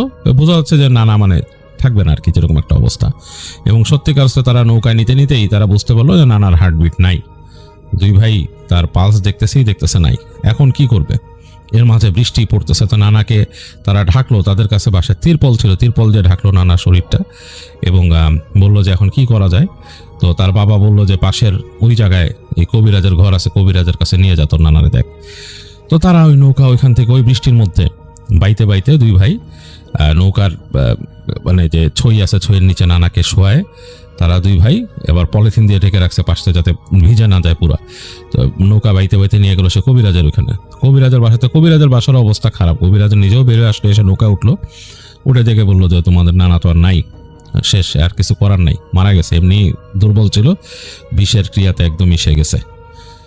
তো বললো যে এখন কি করা যাবে? বলে এখন আর কি করা যাবে, দাফন করো। কি অবস্থা? বলে যে তাহলে এখন আমরা কেমনে কি করবো? বলে আমি এখানে খবর দেই, ওরা যাক, তোমরা নিয়ে যাও গা, ওই যে এসে যাও, ওই যে চরে যে উঠো, ওখানে যাও, আর আসতেছি। তো দুই ভাইয়ের মন খুব খারাপ, তারা নানাকে অনেক পছন্দ করতো। তারা কাঁদতেছে, কাঁদতে নৌকা নিয়ে আসছে, এসে বাসায় বললো, তাদের বাসাও কান্নাকাটি, তার বাবা মা। এখন আর কি করার, নানাকে নিয়ে যেতে হবে। বললো যে আমরা, কামাল ইসমাইল বললো তাদের বাপকে যে আমরা যাই, নানাকে নিয়ে যাই, দাফন করার ব্যবস্থা করি। কি করবো? বাসার থেকে, তখন তো ওখানে কাফনের কাপড়ও নাই, বাসার থেকে পরিষ্কার চাদর তারা নিয়ে নানাকে নিয়ে যাবে, ঢেকে দিল নৌকার ভিতরে, ছইয়ের ভিতরে পলিথিন দিয়ে পাড়ি দিয়ে আটকাই দিয়েছে যাতে পানি না ঢোকে ভিতরে, মানে বৃষ্টি তো পড়তেছে হালকা হালকা। যাই হোক, তারা রওনা দিল দুই ভাই। তারা নিজেরা বাসার থেকে এই শাবল নিয়ে গেছে, আর নিয়ে গেছে, এগুলা সব পানির তলে টোকায় বের করে নিয়ে গেছে আর কি। তো যাই হোক, নৌকা বাইতে এবং দুই ভাইয়ের কাছে মন খুব খারাপ হয়ে গেছে। নৌকা দিয়ে যাচ্ছে এবং পানি, এমনই পানি, এই হালকা বাতাস যে আসতেছে, বাতাসে ঢেউয়ে নৌকা উপর উঠে যায় নিচে নামে, উপর উঠে যায় নিচে নামে, এরকম একটা অবস্থা। বুঝতেছে যে বাসা বাবা মার মনের অবস্থা কি, এটাও তাদের খারাপ লাগতেছে। তো নৌকা নিয়ে যেতে এক সময় তাদের চোখ পড়লো যে সেই যে চর এসে পড়ছে, চরে গেছে। চরটাকে তারা যেহেতু ওখানকার মানুষ দেখে চিনতে পারছে এইভাবে, বাইরের মানুষ কিন্তু আসলে ফট করে এই চর ডিটেকে করতে পারতো না রাতের বেলা, এবং যেহেতু বন্যায় চারিদিক ডুবে আছে একদম। তো তাদের হাতে হারিকেন, ওইভাবে এসে পাড়ে ভিড়লো। চিটচিট বৃষ্টি পড়তেছে, নৌকার ছইয়ের মধ্যে পটপট শব্দ হচ্ছে, আর পানির মধ্যে তীরের মতো মানে ভিজতেছে বৃষ্টির পানি। একটা অন্যরকম একটা অবস্থা, মানে দেখে কামাল ইসমাইলের কাছে মনে হচ্ছে যে এটা একটা অপার্থিব জগৎ। দুই ভাই মিলে আসছে, আর সেই কবিরাজ বলছে আরো মানুষ পাঠাবে কবর খোঁড়ার জন্য। কে আসে সেই বন্যার সময়? আসলে কেউ এটা গুরুত্ব দেয় না। তো দুই ভাই মিলে নানার মৃতদেহটাকে বের করলো, আর এই মৃতদেহ এখানে সংরক্ষণ করে রাখার মতো অবস্থা নাই, কারণ তখন বন্যার সময়, অন্য সময় হলে দেখা যেত মানুষ চা পাতা, বরফকল থেকে বরফ আনে, চা পাতা আনে, এরকম কিছু। তো সেরকম তো কিছু সম্ভব না, এর মধ্যে বৃষ্টি হচ্ছে, একেবারে প্রতিকূল আবহাওয়া। তো দুই ভাই মিলে অনেক কষ্টে, এবং দেখা গেছে মানে বডি অনেক ভারী হয়ে গেছে, অনেক কষ্টে সেই বডিটাকে টেনে পাড়ে উঠালো। পাড়ে উঠায় তারা নৌকাটাকে টেনে ভালো মতো আগে মানে ইসের সাথে নোঙর করলো আর কি, আটকাইলো নৌকাকে, আটকায় বডিটাকে নিয়ে উপরে উঠলো দুই ভাই। অনেক কষ্ট হলো, কারণ মৃতদেহ অনেক ভারী হয়ে গেছে। এবং নিয়ে তারা যে দেখলো যে কোথায় ছাউনি, তো ওইখানে একটা তিরপলের ছাউনি করা ছিল। স্বভাবতই ওখানে মানুষ থাকে, একজন পাহারায় থাকে মানুষটা। তো গিয়ে আসলে ওখানে কাউকে পায় নাই, তারা যে দেখতেছে পুরা খালি, অন্ধকার, বাতি নাই। তো তারা হারিকেন আনছিল দুই ভাই সাথে করে, তো হারিকেনটা রাখে ওইখানে, রেখে দেখে চৌকি পাতা আছে। তো নানার দেহটাকে তারা চৌকির উপর রাখে, একটা চৌকির উপর রেখে দুই ভাই মিলে বসে এক চৌকিতে, বসে হাঁপাচ্ছে, দুইজনই ভিজে গেছে, সারা শরীর ভিজা। তো গামছা দিয়ে শরীর মুছলে এবং বলতেছে যে এখন কি করবি? বলে যে এখন আর কি করা আছে, এখন কেউ না আসলে তো সমস্যা, আমরা তো শাবল নিয়ে আসছি, কোদালও নিয়ে আসছি, আর চল আমরা এক কাজ করি যে আমরা খুঁড়ি, মানে মাটি খোঁড়া শুরু করি। না কেউ আসলে তো আসলে, না আসলে কি করব, বৃষ্টি পড়তেছে, আবার কেউ নাও আসতে পারে। যদিও গ্রামের মানুষ অনেক হেল্পফুল, নিজেদের মধ্যে নিজেদের একটা আন্ডারস্ট্যান্ডিং থাকে, তারপরও তারা আসলে ভরসা করতে চাইল না কারোর মধ্যে। তো দুই ভাই দেহটাকে রেখে, নানার মৃতদেহটাকে বিছানার মধ্যে রেখে ঢেকে রেখে তারা গেল। এর মধ্যে আবার ভয়ও আছে যে শিয়াল কুকুর যদি থাকে আশেপাশে, সাঁতরায় যদি চরে উঠে আসে তার সমস্যা। তারপরও কিছু করার নাই, হারিকেন কিন্তু রেখে গেছে দুইজনে ওইখানে। তো গিয়ে সেই কোদাল শাবল নিয়ে আসলো তাদের নৌকার তলা থেকে, যেগুলো উঠাইছিল সেগুলো এনে দুই ভাই মিলে এখানে আসলো, দেখলো যে এখনো দেহ ওইভাবে আছে। তো দুই ভাইয়ের মধ্যে বললো যে আমরা যে একসাথে দুইজন মিলে কাজ করি। তো এর মধ্যে কামাল বললো যে না, এক কাজ কর, আমি যাই আগে, আমি যে আগে খুঁড়ি, কেননা এখানে বসে থাকা উচিত একজন পাহারায়। এখানে আছে কত শিয়াল কুকুর থাকতে পারে, হ্যাঁ, আর এখানে তো কবরস্থান ছিল আগে, সাতরা এখানে উঠতে পারে, তুই থাক, তুই পাহারায় থাক, আমি যাই। ইসমাইল বললো আচ্ছা ঠিক আছে তুই যা। তো কামাইল চলে গেল হেঁটে, একটা হ্যারিকেন নিয়ে তার সাথে সে কোদাল নিয়ে সে চলে গেল ওই হেঁটে ভেতরের দিকে, কবরস্থানের দিকে। তো জিনিসটা বেশ দুঃসাহসিক, কারণ এরকম গভীর রাতে চারিদিকে পানিতে ছাওয়া, বৃষ্টি পড়তেছে, এর মধ্যে পুরনো কবরস্থানে কবর খুঁড়তে যাওয়া, সমূহ সম্ভাবনা আছে যে এখানে শেয়াল বা কুকুর আছে, কারণ এগুলা ওই মানে কোথাও আশ্রয় না পেয়ে এখানে ওঠার কথা সাঁতরা এসে। তো এই ভয়গুলো থাকবেই। তো বিষধর সাপ থাকার কথা, কারণ এটাই হাইল্যান্ড একমাত্র, এখানে থাকতেই পারে। তো এই এত কিছু, তারপর আবার মানসিকভাবেও বিপর্যস্ত। তো যাই হোক, তারপরও কামাল গেছে একটা হারিকেন নিয়ে। তো সে যে দেখতেছে, সে যখন যে ঢুকছে ওইখানে, ঢুকে দেখতেছে চারিপাশে একেবারে মানে নীরব, এবং বৃষ্টির শব্দ পড়তেছে, পটপট পটপট করে বিভিন্ন পাতার উপর বৃষ্টি পড়তেছে, গাছের ছাল বাকল বেয়ে বৃষ্টির পানি নামতেছে। তো এগুলো দেখতে দেখতে সে এক পর্যায়ে হেঁটে যে এক জায়গায় পৌঁছাইলো আর কি। পৌঁছায় দেখলো যে হ্যাঁ, এই জায়গাটায় সে কবর খুঁড়তে পারে। তো সে মাটি কাটা শুরু করলো, হারিকেনটা এক পাশে রেখে মাটি কাটা শুরু করলো। তো পানি কিন্তু খুব বেশি পড়তেছে না বৃষ্টির, ওই হালকা হালকা গাছ বেয়ে বেয়ে যা নামতেছে এরকম, এটাতে হারিকেনের খুব একটা ক্ষতি হচ্ছে না। তো সে মাটি খোঁড়া শুরু করছে, মাটি খুঁড়তেছে। আর ওইদিকে ইসমাইল বসে আছে ওই নানার মৃতদেহ নিয়ে, এবং সে অপেক্ষা করতেছে এর মাঝে অন্যান্য যারা কবর খুঁড়তে আসার কথা তারা আসে কিনা, এই আশায় সে বসে আছে ওইখানে। তো এরকম অনেক সময় পার হয়ে যাচ্ছে, প্রহর পার হচ্ছে, অনেকক্ষণ ধরে কামাল আসে না। তো অনেকক্ষণ পরে সে ইসমাইল চিন্তা করলো যে সে যাবে, সে কামালকে খুঁজতে যাবে, যে কামাল কি করতেছে, এতক্ষণ ধরে আসে না কেন। এই সময় সে দেখলো গাছগাছালির মধ্যে দিয়ে বের হয়ে আসতেছে কামাল আসতেছে, তার হাতে তার কোদাল, বলতেছে যে আরে অনেকক্ষণ আমি করছি, মানে ভিজে গেছে সে, অনেকক্ষণ মাটি কাটছি, এবার তুই যে একটু কাজ কর, আমি দেখি কি অবস্থা, এখানে বসি একটু, তুই যা কাজ কর, আমার একদম হাত পা ধরে গেছে। তো ইসমাইল বলতেছে আচ্ছা তুই থাক, আমি যাই বলে ইসমাইল গেল সেখানে। ইসমাইল হেঁটে রওনা দিল। ইসমাইল হেঁটে গেছে, ইসমাইল যে ওখানে সে হারিকেন নিয়ে গেছে, এবং সে করতে করতে কামালকে জিজ্ঞেস করছিল কোথায় সে খুঁড়ছে। তো খুঁজে দেখলো যে হ্যাঁ, এখানে মাটি খোঁড়া ওর দেখে এরকম ফেলে রাখা, অনেকক্ষণ মাটি করছে। তো সে ওই জায়গায় তার হারিকেনটা রেখে সে একটু গা ঝাড়া দিয়ে আবার শুরু করলো কাটা। তো মাটি কাটতেছে, কিছুক্ষণ কাটার পর তার কাছে, তো ইসমাইলের একটু আবার স্বভাব ছিল যে সে একটু ধূমপান করতো। তো সে চিন্তা করলো যে আমি একটু ধূমপান করি, ভালো লাগতেছে না কিছুক্ষণ কাটার পর। তো সে আস্তে করে তার কোদালটা রেখে, তার এই লুঙ্গির কোচরের মধ্যে বিড়ি ছিল প্লাস্টিক দিয়ে পেঁচানো, পলিথিন দিয়ে পেঁচানো, তো সেটা নিয়ে সে হেঁটে এক কোণায় হেঁটে গেছে যে ধরাবে। তো সে হাঁটতে যে হঠাৎ করে হোঁচট খেয়েছে। তো হোঁচট খেয়ে মনে হলো যে কিসের সাথে হোঁচট খেলাম, একটা বেশ বড়, সে প্রায় পড়ে গেছিল ধপ করে, সে পড়ে তো উঠে দাঁড়াইলো কিসের সাথে হোঁচট খেলাম, সে আবার ফিরে আসছে। এসে মনে হলো, মানে তার কাছে মনে হচ্ছে এমন একটা জিনিসটা নরম। তো সে আস্তে করে তার ম্যাচটা বের করছে, ম্যাচটা ফস করে জ্বালাইছে, জ্বালায় দেখে তার সারা শরীর ঠান্ডা হয়ে গেছে। সে দেখতেছে সে হোঁচট খাইছে কামালের সাথে, কামাল পড়ে আছে ড্যাব ড্যাব করে তাকায় আছে, মানে কামালের মনে হচ্ছে কোনো হুঁশ নাই, সে হা করে তাকায় আছে একদিকে এরকম ড্যাব ড্যাব করে। তার হাতে সিগারেটের আগুনের, মানে সেই ম্যাচের আগুনের ছ্যাঁকা লাগার সাথে সাথে সে তাড়াতাড়ি ফেলে দিল। ভয়ে সে একদম নিচু হয়ে কামালকে এরকম করে ডাকতেছে, এই ভাই তোর কি হয়েছে। সে বারবার গলার নিচে হাত দিতেছে, দেখতেছে যে তার আছে নাকি হার্টবিট, দেখলো যে হ্যাঁ হার্টবিট করতেছে, সে বেঁচে আছে। তো সে বারবার কামালকে মধ্যে ভাই কি হয়েছে। এখন সে কি করবে, তার নিজের মাথার এখানে পানি জমেছিল, সে পানি চোখে ছিটা দিল, মুখে হাত বুলাই দিল। তারপর একটু পর দেখলো কামাল কাশি দিয়ে 2-3টা উঠে তাকায় বললো যে আরে ভাই তুই আসছিস, বলে হ্যাঁ। বলে তুই দেখছিস বলে কি, বলে আমারে মনে হলো যে গাছের উপর থেকে নেমে এসে গলা চেপে ধরলো এখানে। তো খুবই ভয় পেয়ে গেছে কামাল। ইসমাইল বললো কে, বলে কি যে জানি না, গাছের উপর থেকে এরকম নেমে আসলো একটা মানুষের মতো এসে আমাকে গলা চেপে ধরে এখানে ফেলে দিল। তো তখন ইসমাইল বলে যে আচ্ছা কি হলো আমি জানি না, চল দেখি। তো সে তাড়াতাড়ি কামালকে টেনে তুলে সে হাঁটা দিল, দৌড়াইলো, মানে সে গাছের ওখান থেকে যে কি ব্যাপার, এটা ঘটনা কি, এটা তো ভৌতিক একটা ব্যাপার। তো দৌড় দিয়ে দুই ভাই আসতেছে, এসে যখন নাকি ওই গাছপালার ভিতর থেকে বেরোচ্ছে, বেরোয় দেখতেছে যে তার নানা ওইখানে, তার নানার যে বডিটা ওখানে পড়ে আছে এবং সেটার কাপড় সরায় সেইখানে কে জানি মুখ দিয়ে রাখছে, একটা মানুষের মতো অবয়ব। আর সেইখানে হারিকেন যেটা ছিল, সেই হারিকেনটা কিন্তু নেভানো। তারা দেখতেছে কিসে, তাদের হাতে যে হারিকেন আছে সেটার আলোতে, সেই আলো যে পড়ছে সেই আলোতে দেখতেছে তারা যে নানার ওই কাপড় সরাকে মুখ দিয়ে রাখছে। এইখান থেকে চিৎকার করে উঠলো ইসমাইল, মানে গালি দিয়ে উঠলো, গালি দিয়ে উঠে সেইখান থেকে মানে খুঁজতেছে কি মারবে ওদিকে। তো শেষ পর্যন্ত না পেয়ে হাতের শাবলটাকে সে সোজা করে ধরে ছুঁড়ে মারলো। সে শাবল নিয়ে গেছিল হাতে করে, শাবলটাকে সে ছুঁড়ে মারলো একদম বর্ষার মতো করে, বর্ষার মতো করে ছুঁড়ে মারছে। শাবলটা উড়ে গিয়ে কিছু দূর পড়লো, ওইখানে তো পড়ে নাই চোখের কাছে, এবং শাবলটা পড়ার সাথে সাথে মনে হলো শট করে লাফ দিয়ে কোনো শব্দ না করে সেই জিনিসটা, মানে মানুষটা, সেই মানুষের মতো অবয়বটা অদৃশ্য হয়ে গেলো গাছের ফাঁকে। মানে পিছনের যে তাদের যেখানে বডিটা রাখা ছিল তার পিছনে যে ঝোপ গাছের ফাঁক, সেখান দিয়ে মানে অদৃশ্য হয়ে গেল। তো দূর দিয়ে আসলো এবং কামালরে ফেলেই আসছিল ইসমাইল দৌড়ায়। কামালও কোনো মতে আসলো, মানে হাঁপাইতে হাঁপাইতে এসে তারা দেখলো যে যে তার নানার যে তারা পেঁচায় রাখছিল যে কাপড়টা দিয়ে, সেটাকে খুলে ফেলছে। খুলে ফেলে মানে ওখানে একটা জায়গায় একটু রক্তাক্ত, তাতে ভয় পেয়ে গেলো, তারা চেপে ধরে রাখলো কাপড়টা, করে তারা পুরো ঢাকলো। ঢেকে দুই ভাই বসে এখন কি করবে, দোয়া পড়তেছে দুইজনে। দোয়া, প্রচন্ড ভয় পেয়েছে দুইজনে, প্রচন্ড ভয় পেয়েছে এবং দোয়া পড়তেছে।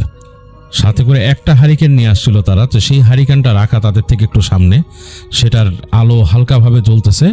আর তাদের কাছে মনে হচ্ছে যে মাটি কাটার শব্দ পাচ্ছে তারা, সেই যে ইসের ভেতরে খট খট খট খট খট খট করে শব্দ হচ্ছে সেই দূর থেকে।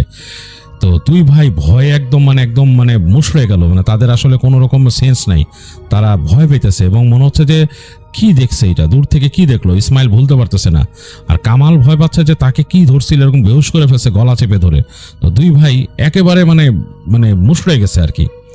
তো এরকম সময় হঠাৎ করে তারা দেখলো যে গাছের ফাঁক দিয়ে কিছু একটা তাকাচ্ছে তাদের দিকে, যেটার মানে চোখ দুইটা দেখা যাচ্ছে, একেবারে ঘনঘনে আলোর মতো দুটা চোখ তাদের দিকে তাকায় আছে দূর থেকে। তো বেশ ভয় পেল দুই ভাই, কিন্তু ইসমাইল এখানে সাহস করে চিন্তা করলো যে না, এইভাবে করলে তো হবে না, মানে কঠিন অবস্থা। সে ভাবলো, মানে তার হঠাৎ করে সাহস অনেক বেড়ে গেল। সে দোয়া পড়ে আল্লাহর নাম নিয়ে দৌড় দিয়ে গেল, হাতের যে শাবলটা পড়ছিল শাবলটা তুলে ওদিকে চলে গেল। সে দৌড়ে যায়, সে চিৎকার করতে করতে শাবল নিয়ে সে চিৎকার করতেছে এবং তার চিৎকার মনে হচ্ছে দূর পর্যন্ত ছড়া যাচ্ছে। তো সে দেখলো কিছু নাই এবং সে পাগলের মতো হয়ে গেছে আসলে ভয় পেয়ে, তার কোনো নাই। তো এক সময় সে অনেকক্ষণ পর ক্লান্ত হয়ে গেলো চিৎকার করতে করতে, তখন বুঝলো যে আসলে এটা একটা মানে ভয়ের ব্যাপার, এটা আসলে আমি এরকম করে উইন করতে পারবো না। তো সে দোয়া পড়তে পড়তে ওখানে বসে পড়ে চিন্তা করতেছে আমি কি করব। তো এই সময় সে দূর থেকে খেয়াল করতেছে যেখানে যে হ্যারিকেন রাখা ছিল সেখানে অল্প আলোতে তার ভাই মনে হলো যে ওখানে পড়ে আছে, মানে সেই তার নানার পাশেই পড়ে আছে। তো সে আস্তে আস্তে দোয়া পড়তে পড়তে গেল, যে দেখে যে তার ভাই আসলে মনে হয় বেহুশ হয়ে গেছে বা ক্লান্ত হয়ে গেছে, তার আসলে হুঁশ নাই। তো তাতে ভাইয়ের কাছে গেল, যে ভাইয়ের হার্টবিট দেখলো, মানে তাকায় মানে হাত ধরে দেখলো যে হ্যাঁ শ্বাস আছে। সেও ভাইয়ের পাশে বসে পড়লো, বসে দোয়া পড়তেছে। এই সময় তার কাছে মনে হলো তার নানা আস্তে আস্তে হাসতেছে, তার কাছে মনে হলো যে নানার হাসি শুনলো, খুব খ্যাক খ্যাক খ্যাক খ্যাক করে হাসি দিছে তার নানা। সারা শরীরে রোম দাঁড়ায় গেল ইসমাইলের। ইসমাইল চিন্তা করতেছে যে আমি কি শুনতেছি, এটা আমি কি ঠিক জিনিস শুনতেছি নাকি। সে খেয়াল করলো তার নানা মনে হলো একপাশে কাত হলো খানিকটা। ভয়ের চোটে ইসমাইল আসলে মানে একদম মানে তার মানে আর কোনো মানে সেন্স নাই। সে জোরে জোরে দোয়া পড়া শুরু করছে এবং চিল্লায় চিল্লায় দোয়া পড়তেছে। সে চিন্তা করতেছে যে এখন কি করব। এই সময় শব্দ পেল যে মানুষজন মনে আসতেছে। ইসমাইল তাকালো, যেদিক দিয়ে মানুষের শব্দ পেয়েছে, তাকায় দেখে যেখানে তারা নৌকা রাখছিল সেই দিক দিয়ে উঠে আসতেছে মানুষ, মনে হচ্ছে কথাবার্তা শোনা যাচ্ছে। তারপর সে খেয়াল করলো যে সেখান দিয়ে 3 জন লোক উঠে আসছে, তাদের গ্রামের সাথে মৌলভী সাহেব। তো মানে দম ছেড়ে বাঁচলো ইসমাইল, এবং ইসমাইল ওখান থেকে চিৎকার করে ডাকা শুরু করলো এবং তারা সবাই আসলো। এখানে আসার পর দেখলো যে তারা এরকম আছে। এখানে জিজ্ঞেস করলো কি হয়েছে, তো ইসমাইল বললো যে এরকম ব্যাপার, এখানে আসার পর এই ঘটছে। তো জিনিসটা মানে খুব ভয়ের ব্যাপার ছিল এবং তারা সবাই শুনে মৌলভী সাহেব বললো যে এখানে দুষ্ট জিন আছে, এইখানে দুষ্ট জিনের আশ্রয় আছে এবং তারা এখানে থাকে আর এই বন্যার জন্য এখানে আশ্রয় নিছে। যাই হোক, আগে দোয়া পড়ে নেই, দোয়া পড়ে আর এর মধ্যে ওকে গোসল করাই তোমার নানার দেহটাকে। তো যাই হোক, তারা পানি নিয়ে আসলো নদীর থেকে, যে ইসমাইলের এখন সাহস বাড়ছে এবং দেখা গেলো কামালকেও তারা মানে পাশের চৌকিতে শোয়ায়, ভালো মতো পানি টানি ছিটায় শোয়ায় রাখছে। কামালের একটু হুঁশ আসছে এবং কামালের গলার মধ্যে 2টা দাগ এরকম, মানে মনে হচ্ছে কেউ চেপে ধরছিল যে গলা, সেই দাগ সেরকম। তার ঠিক মতো আসতেছে না, তো তার হুঁশ আসছে, তাকে পানি দিয়ে বলছে রেস্ট নিতে। তো তার নানাকে তারা তারপরে সেই পানি দিয়ে গোসল করাইলো, সেই মৌলভী সাহেব গোসল করাইলো, সাথে একজনকে নিয়ে করায়। তিনি বললেন যে এবার আমরা ওনাকে দাফন করব। তো দাফন করতে যখন নিয়ে যাচ্ছে সবাই মিলে, তারা ওইখানে 4 জন, কিন্তু ওই 3 জন আর ইসমাইল আর কামালকে শোয়ায় রেখে আসছে। তখন মনে হলো তাদের দিকে ইট পড়তেছে, একদম ঠাস ঠাস করে ইট পড়তেছে, গাছগাছালির মধ্যে থেকে দিক থেকে এসে ইট পড়তেছে, মানে প্রচন্ড, মানে ভয়ঙ্কর অবস্থা। ঠাস ঠাস করে ইট পড়ে, এদিক দিয়ে ইট পড়ে, ওদিক দিয়ে ইট পড়ে, ভয়ঙ্কর অবস্থা। মৌলভী সাহেব বললো যে তোমরা করো না। তিনি দোয়া পড়া শুরু করলেন। দোয়া পড়তে পড়তে এক সময় নিয়ে আসলেন যে জায়গায় কবরটা অর্ধেক খুঁড়ে গেছিল তারা, সেই জায়গায়। তো তিনি দেহটাকে পাশে রাখলেন, রেখে বললো বাকি 2 জনকে তোমরা বাকি কাজ শেষ করো। আর তিনি কন্টিনিউয়াসলি দোয়া পড়তেছেন। তো তিনি যখন দোয়া পড়তেছেন, বাকি 2 জন মিলে সেই কবর করলো এবং ইসমাইলও পাহারা দিচ্ছে মৌলভী সাহেবের সাথে। তো তারা কবর করে ফেললেন এবং তারপরে মৌলভী সাহেব বললেন যে এখন জানাজার নামাজ পড়বো, তোমরা দাঁড়াও। তো তিনি জানাজার নামাজের জন্য করলেন, নিয়ত করলেন এবং জানাজার নামাজ পড়লেন। তো যখন নামাজটা শেষ হয়েছে তখন দেখা গেল যে এই যে এতক্ষণ যে ইট পোড়াপড়িগুলো ছিল আশেপাশে, সেগুলো কমে গেল। তো তারপরে তারা ওই কবরের মধ্যে মৃতদেহকে নামাইলেন। মৃতদেহকে যখন নামাইছেন কবরে, এই সময় চিৎকার করে দূর থেকে দেখলো কামাল দৌড় দিয়ে আসতেছে এবং উদ্ভ্রান্তের মতো। তার মানে অবস্থা দেখে মনে হচ্ছে একটা পাগল, সে দৌড়ে আসতেছে এবং হাতে লাঠি এবং সে মারতে আসছে একদম, মানে সে মনে হলো যে ইসমাইলকে মারবে, এরকম একটা অবস্থা আসছে। একদম ইসমাইলের উপর ঝাঁপ দিল ওই পাশ থেকে, মানে একেবারে মানে কবরের এই সেট থেকে ঝাঁপ দিল ইসমাইলের উপরে। ইসমাইলও তাড়াতাড়ি তার ভাইয়ের 2 হাত ধরে তার ভাইকে ফেলে দিয়েছে, চেপে ধরছে এবং সাথে সাথে বাকি যে তারা ছিল তারাও চেপে ধরছে তার ভাইকে এবং সে ছুটতেছে না। সে বারবার বলছে খেয়া ফেলামু, কামাল বলতেছে। তো ইমাম সাহেব সাথে সাথে বললেন যে ওকে মানে দোয়া পড়তে হবে, দোয়া পড়ে ওর এখান থেকে তাড়াইতে বলে জিনে আসর করছে। তো তিনি বললেন ইসমাইলকে ধরে রাখতে, কামালকে ধরে রাখতে বলছে ইসমাইলকে। ইসমাইল ধরে রাখছে চেপে, আর ইমাম সাহেব দোয়া পড়া শুরু করেন কপালে হাত দিয়ে। আর বাকি 2 জনকে বললেন তোমরা কবর দেওয়া শুরু করো, মাটি করা শুরু করো। তো ইসমাইলের প্রচন্ড কষ্ট হচ্ছিল কামালকে মানে চেপে ধরে রাখতে, কারণ কামালের শরীরে এত শক্তি বলার মতো না। আর ইমাম সাহেব যেহেতু কপাল চেপে ধরে দোয়া পড়তেছেন, এই কারণে কামাল শুধু ছটফট করতেছে, বাট ছুটতে পারতেছে না, বিভৎস চেহারা করে চিৎকার করতেছে। তো একসময় ওরা মাটি দিয়ে ফেলছে, মোটামুটি মাটি দিয়ে ফেলছে এবং তারপরে দেখা গেল যে কামালও শান্ত হয়ে গেল। তারপরে কামালকে নিয়ে তারা উঠে নিয়ে গেল, নিয়ে যে সেই চৌকিতে শোয়ায় ইমাম সাহেব তাকে রুকাইয়া করা শুরু করলেন। এবং সেই রুকায়ার পর্যায়ে তিনি জানতে পারলেন এই কামালই কথা বলছে। কামালের মুখ দিয়ে বেশ ভয়ঙ্কর ছিল নাকি, এরকম রাতের বেলা, গভীর রাতের বেলা যেহেতু মানে ভয়ঙ্কর লাগছে। কামাল উঠে বসে কথা বলতেছিল অন্যরকম ভয়েসে, মানে তার কণ্ঠটাকে চাপায় বলতেছিল যে এটা আমার জায়গা, এই কবরস্থান আমার, এইখানে আমি থাকি, আমার মতো আমি খাই, এখানে তোরা কেন আসছস, তোরা এখানে কেন আসছস থাকতে, এরকম অনেক কিছু বলতেছিল। তো যাই হোক, তো সেই ইমাম সাহেব তাকে বলেন যে এখানে ছেড়ে যাই, ছেলেকে ছেড়ে যাবি এবং ছেলের উপর কোনো প্রভাব রাখবি না, এই জায়গায় মানুষকে বিরক্ত করবি না, তোরাও এখানে আসছস, আশ্রয় নিছস, আমরাও এখানে আশ্রয় নিছি, সুতরাং কেউ কাউরে সমস্যা করবি না, তোরা এখানে সমস্যা করবি না। যাই হোক, ইমাম সাহেব নাকি অনেক দোয়া দরুদ পড়েন এবং তার মতো তিনি রিচুয়াল করেন এবং তারপর এক সময় ওটা ছেড়ে যায় কামালকে। তারপর ইমাম সাহেব বলেন যে আমাদের এখান থেকে চলে যেতে হবে, আর দাফন তো হয়ে গেছে, এখন আর কিছু করার নেই, দোয়া দরুদ পড়ছি আমরা, পড়ে তারপর তারা সবাই মিলে ওখান থেকে ব্যাক করে। তো কামাল একদম দুর্বল ছিল, সে আসলে চলতে পারতেছিল না। তো ইসমাইলের সাথে অন্য একজন নৌকায় চলে আসে, আর ওই 3 জনের মধ্যে 2 জন আর সেই মৌলভী সাহেব সবার একটা নৌকায় উঠে এবং তারা দোয়া পড়তে পড়তে ব্যাক করে। তো খুবই ভয় পাচ্ছিল রাস্তার মধ্যে, তারা মনে হচ্ছিল যে তাদেরকে কেউ দেখতেছে বা ফলো করতেছে এরকম। তো এরপরে তারা যখন নাকি চলে আসে, আসার পর যার যার মতো চলে যায়। তো কামাল আর ইসমাইলদের বাসায় নাকি রাতের বেলা, এরপরে বন্যার মধ্যে পানি আসলে আস্তে আস্তে নেমে গেছে, কিন্তু রাতের বেলা মনে হতো যে কেউ এসে ডিস্টার্ব করতো। আগে কামাল ইসমাইল 2 ভাই পাহারা দেওয়ার সময় বেশ সাহসী হয়ে থাকতো, তো এরপরে আর কামালকে তারা পাহারা দিতে দেয়নি, কেন কামাল নাকি অন্যরকম হয়ে যেত। যখন শব্দ পাইতো আশপাশে দিয়ে কিছু চলতেছে, ছাদের উপর কিছু উঠে আসছে তাদের টিনের চালের উপরে, তখন নাকি কামাল মানে ভয়ে কেমন এদিক ওদিক তাকাতো, কেমন একটা অবস্থা তার চলে আসতো, ধুমধাম সাউন্ড হতো তাদের বাড়িতে, মনে হতো কেউ কিছুতে পিটাইতেছে তাদের বাড়িতে। এমনকি তাদের যে খুঁটিগুলো আছে বাড়ির, সেই খুঁটির মধ্যেও নাকি কিছুতে পিটাইতো এসে, মনে হতো যে ইট দিয়ে আঘাত করতেছে, খাট খাট খাট খাট করে আঘাত করতেছে। তো খুবই ভয় পেত তারা এই সিচুয়েশনটা। এবং তারপর আস্তে আস্তে ঠিক হয়ে যায়, বন্যার পানিও নেমে যায় এবং পরবর্তীতে তারা যখন বন্যার পানি পুরো নেমে যায়, কামালকে নিয়ে তারা ভালো একজন হুজুরকে দেখায় শহরে, মানে তাদের ওখানকার যে মফস্বল শহর সেখানে এক হুজুর আছেন, দেখায় তিনি ভালো মতন জেনেন এবং তাদের ওই যে চরটা ছিল সেই চর অঞ্চলে যেও ওখানকার একটা তারা বলে যে একটা দোয়া মাহফিল করতে এবং যতগুলো কবর এখানে পরবর্তীতে হয়েছে বন্যার সময় সেগুলোর জন্য আলাদা করে দোয়া করতে, তো তারা সেটা দোয়া করেন ওখানে গিয়ে এবং আস্তে আস্তে ব্যাপারটা এইভাবে ঠিক হয়।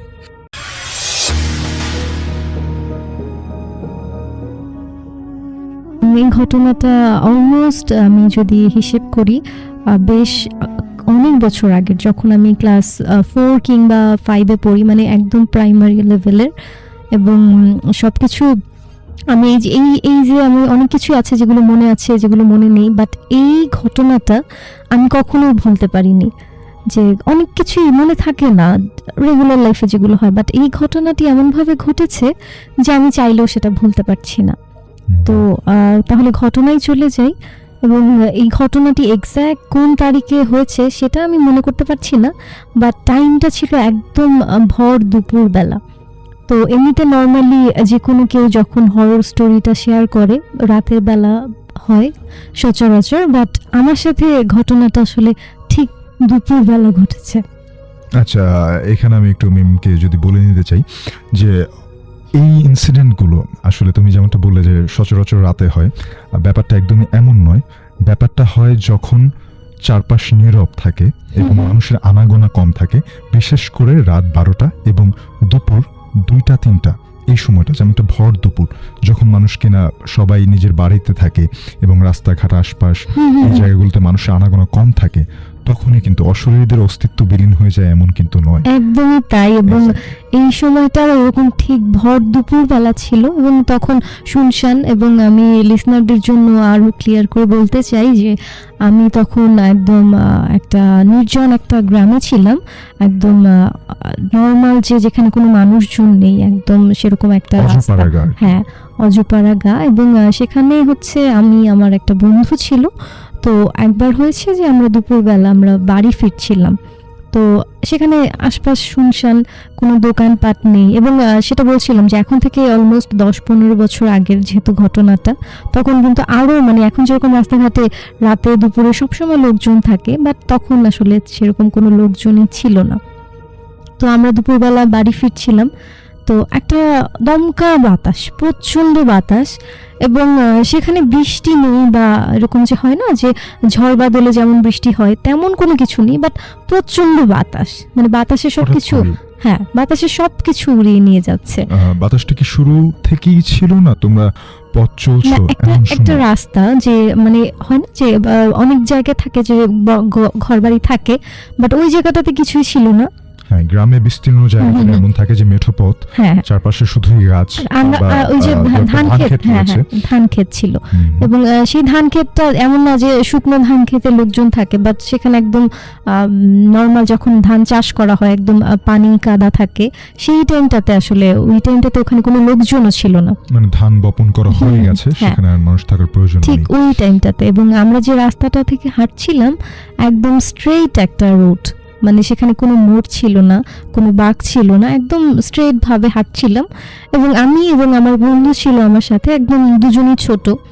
তো হাঁটতে হাঁটতে আমরা মানে বাতাসটা যেহেতু হচ্ছিল, আমরা বেশ আমাদের কাছ থেকে খুব বেশি দূর নয় আবার একদমই কাছে নয়, বাট একটা মোটামুটি ডিস্টেন্সে ছিল একজন, এবং তিনি কালো রঙের একটা বোরকা পরা ছিল, এবং অবশ্যই তিনি মহিলা ছিলেন একজন, আমরা দূর থেকে যতটুকু বুঝতে পেরেছি। তো কতটুকু দূরত্ব ছিল তোমাদের মধ্যে? কতটুকু দূরত্ব যদি আমি বলতে চাই 20-30 হাত দূরে হতে পারে, যে খুব একদম যে কাছে তাও নয়, আবার একদম যে খুব দূরে কিছু বোঝা যাচ্ছে না তাও নয়। মানে হঠাৎ ঝোড়ো বাতাসের মধ্যে তোমরা দেখলে যে 20-30 হাত দূরে বোরকা পরা একজন মহিলা দাঁড়িয়ে আছে। একজন মহিলা খুব স্পিডে হাঁটছে তিনি, স্পিডে হাঁটছিল ইনফ্যাক্ট। আমরা হেলে দুলে একদম বাড়ি ফিরছিলাম, যে আমাদের কোনো তাড়া নেই, রিল্যাক্সে হাঁটছিলাম। বাট ওই মহিলাটা সামহাউ প্রচন্ড স্পিডে দৌড়াচ্ছে না, হাঁটছে, মানে দেখে মনে হচ্ছে খুব তাড়া ওই মহিলাটার।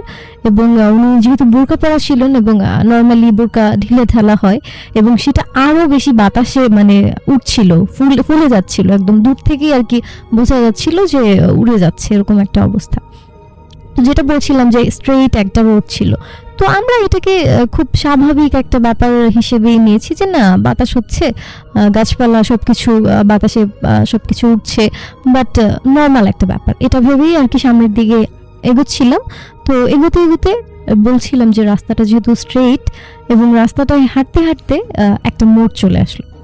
এবং যেটা বলছিলাম যে নর্মালি গ্রামের রাস্তায় কি হয় যে একটা মোটা একটা বা ভালো একটা রাস্তার পাশে অনেকগুলো ছোট ছোট রাস্তা থাকে, এবং সেখান থেকে বাড়ি ঘর হয়।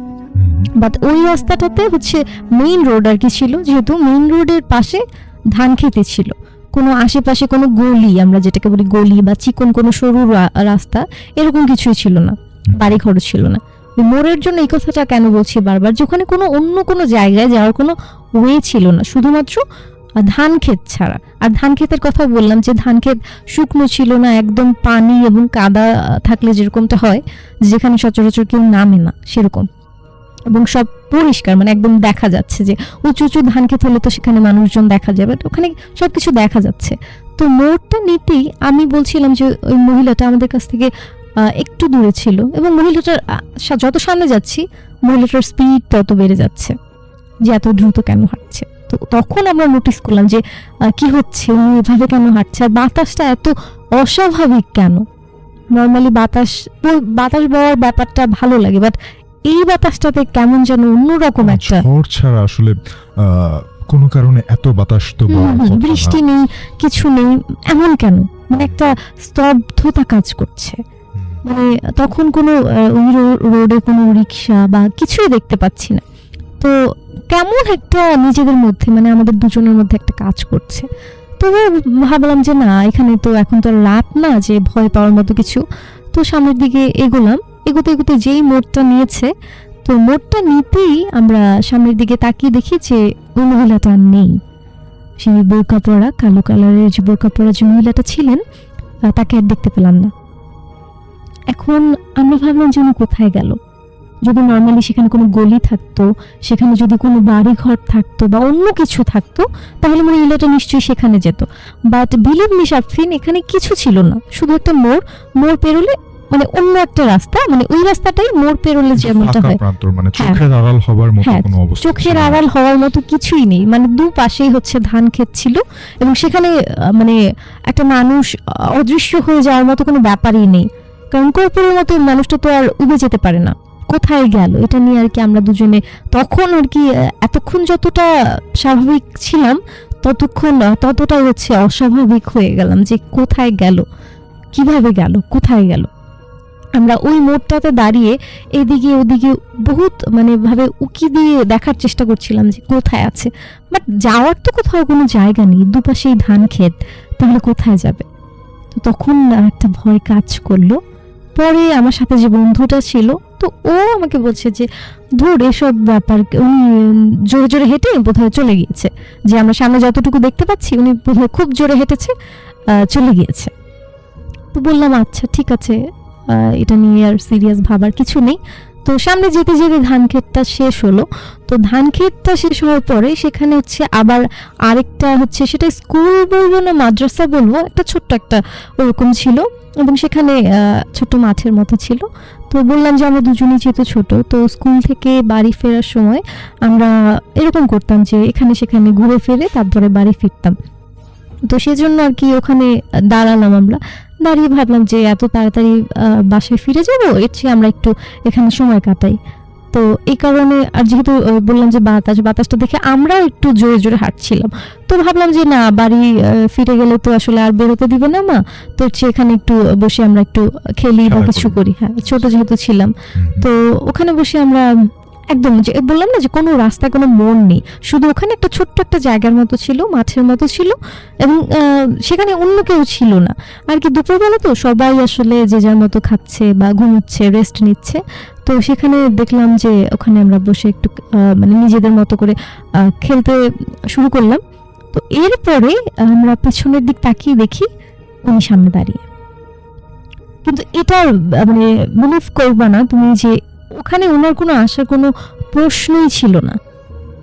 এবং সবচেয়ে বড় যেটা ব্যাপারটা যে আমরা তো একটু দূর থেকে ওনাকে দেখেছিলাম, বাট যখন কাছ থেকে দেখলাম মহিলাটা হচ্ছে প্রচন্ড লম্বা। মানে সচরাচর যে আমরা যেরকম বোরকা পরলে যে একটা মহিলাকে যেরকম লাগার কথা, ওনাকে দেখে সেরকম মনে হয়নি। মানে বিশাল বড় লম্বা মনে হয়েছে, যে একটা অস্বাভাবিক, একটা পুরুষ মানুষকে যেরকম বোরকা পরলে যেরকম অস্বাভাবিক লাগে, ঠিক তেমন ওনাকে দেখে আমারও সেরকম অস্বাভাবিক লেগেছে। এবং চোখ দুটোর কথা যদি বলি যে কেমন একটা অস্বাভাবিক, মানে বড় বড় একদম করে তাকিয়ে আছে আমাদের দিকে, মনে হচ্ছে যে আমাদেরকে উনি খেয়ে ফেলবে, এরকম একটা ব্যাপার, যে আমরা মানে কিছু একটা করে ফেলেছি, মানে আমাদের উপরে উনি ক্ষেপে আছে একদম, সেরকম কঠিন একটা দৃষ্টিতে আমাদের দিক তাকিয়ে আছে। তখন তোমাদের হতে ওনার দূরত্ব কতটুকু ছিল? তখন খুব বেশি না, বড় জোর 2-3 হাত হবে, একদম খুবই কাছে। খুবই কাছে? হ্যাঁ, হঠাৎ মানে করেই দেখলে যে খুব কাছে এসে হ্যাঁ, দাঁড়িয়ে আছে। যে এই মহিলাকে আমরা এতক্ষণ ধরে এত সময় খুঁজলাম, বাট কোথাও খুঁজে পেলাম না, বাট একটুর মধ্যে দেখলাম যে উনি সামনে চলে আসলো। ও মাই গড! মানে কোত্থেকে আসলো, একদম ভর দুপুরবেলা যেটাকে বলি, ওই সময়টাতে কেউ নেই আশেপাশে, একদম শুনশান একটা জায়গা। এবং আমরা তখন প্রচন্ড ভয় পেয়ে যাই। এবং ভয় পেয়ে যাওয়ার পরে এখন আমার ওই যে বন্ধুটি ছিল, সে মহিলাটাকে জিজ্ঞেস করলো যে আপনি এখানে কি করেন, আপনি এখানে কোত্থেকে এসেছেন, এরকম। তো যখনই এই কোশ্চেনটা ও করলো, তারপর মহিলাটা কি করলো, মানে উনি আমাদের দিকেই তাকিয়ে পেছনের দিকে যাচ্ছে, মানে উনি ওনার উল্টো দিকে যাচ্ছে, ও মাই গড! মানে উনি ঘুরে চলে যাচ্ছে না, উনি আমাদের দিকে তাকিয়ে এক পা দুপো করে পেছনের দিকে যাচ্ছে, ওনার পেছনের দিকে যাচ্ছে। তো আরো কিছু দিকে, মানে আরো কিছু 2-3 পা আরো এগুলো ওনার পেছনের দিকে, বাট মনে হচ্ছে কি উনি আবার আমাদের দিকে আসছে। মানে এমন একটা অবস্থা যে দেখতে পাচ্ছি উনি পেছনের দিকে যাচ্ছে কিন্তু আমাদের দিকে চলে আসছে, এরকম একটা অবস্থা। ডিস্টেন্সটা কমছে না। আমি তখন এতটাই ছোট ছিলাম যে মানে ওই টাইমটাতে কি হতো যে মায়ের কাছে ঘুমোতাম, ভয় জিনিসটা খুব বেশি কাজ করতো। বাট ওই সময় মানে আমি দেখে একদম মানে আমার হাত পা কাঁপছিল। মানে একটা স্বাভাবিক মহিলাকে দেখলে যেমন হয়, বাট উনি অস্বাভাবিক ছিলেন। ওনার সেই বাতাসে বা বোরকা, মানে একটা নর্মাল একটা ড্রেস পরলে যেমন হয়, উনি বোরকা পরে সবকিছু উড়ে যাচ্ছিল এবং আমরা উড়ে যাচ্ছিলাম। এমন একটা অবস্থা যে দাঁড়াতে পারছিলাম না। তো ওই যে বলছিলাম যে উনি এক পা দুপা পেছোচ্ছে, মনে হচ্ছে সামনের দিকে আগাচ্ছে, এমন।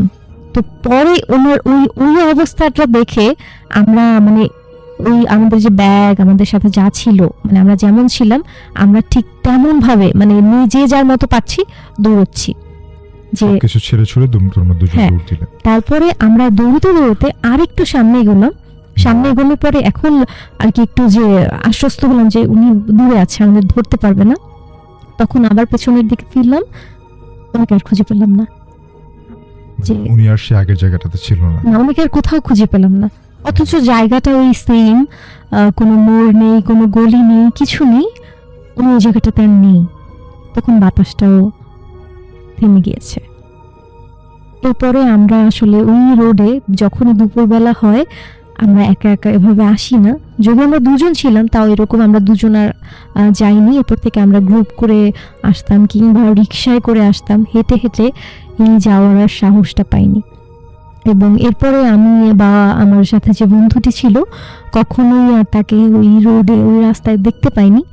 এরপরে আস্তে আস্তে বড় হয়ে গিয়েছি, বাট ওই রাস্তায় আমি এখনো যদি আমি মাঝে মধ্যে 2-3 বছর পর পর যদি আমি গ্রামে বেড়াতে যাই, তখনও ওই রাস্তায় যখন যাই শাফিন, আমার অন্যরকম একটা ফিলিংস চলে আসে, যে মানে একটা স্তব্ধতা খুঁজে পাই। মানে এই ছিল হচ্ছে আমার ঘটনা।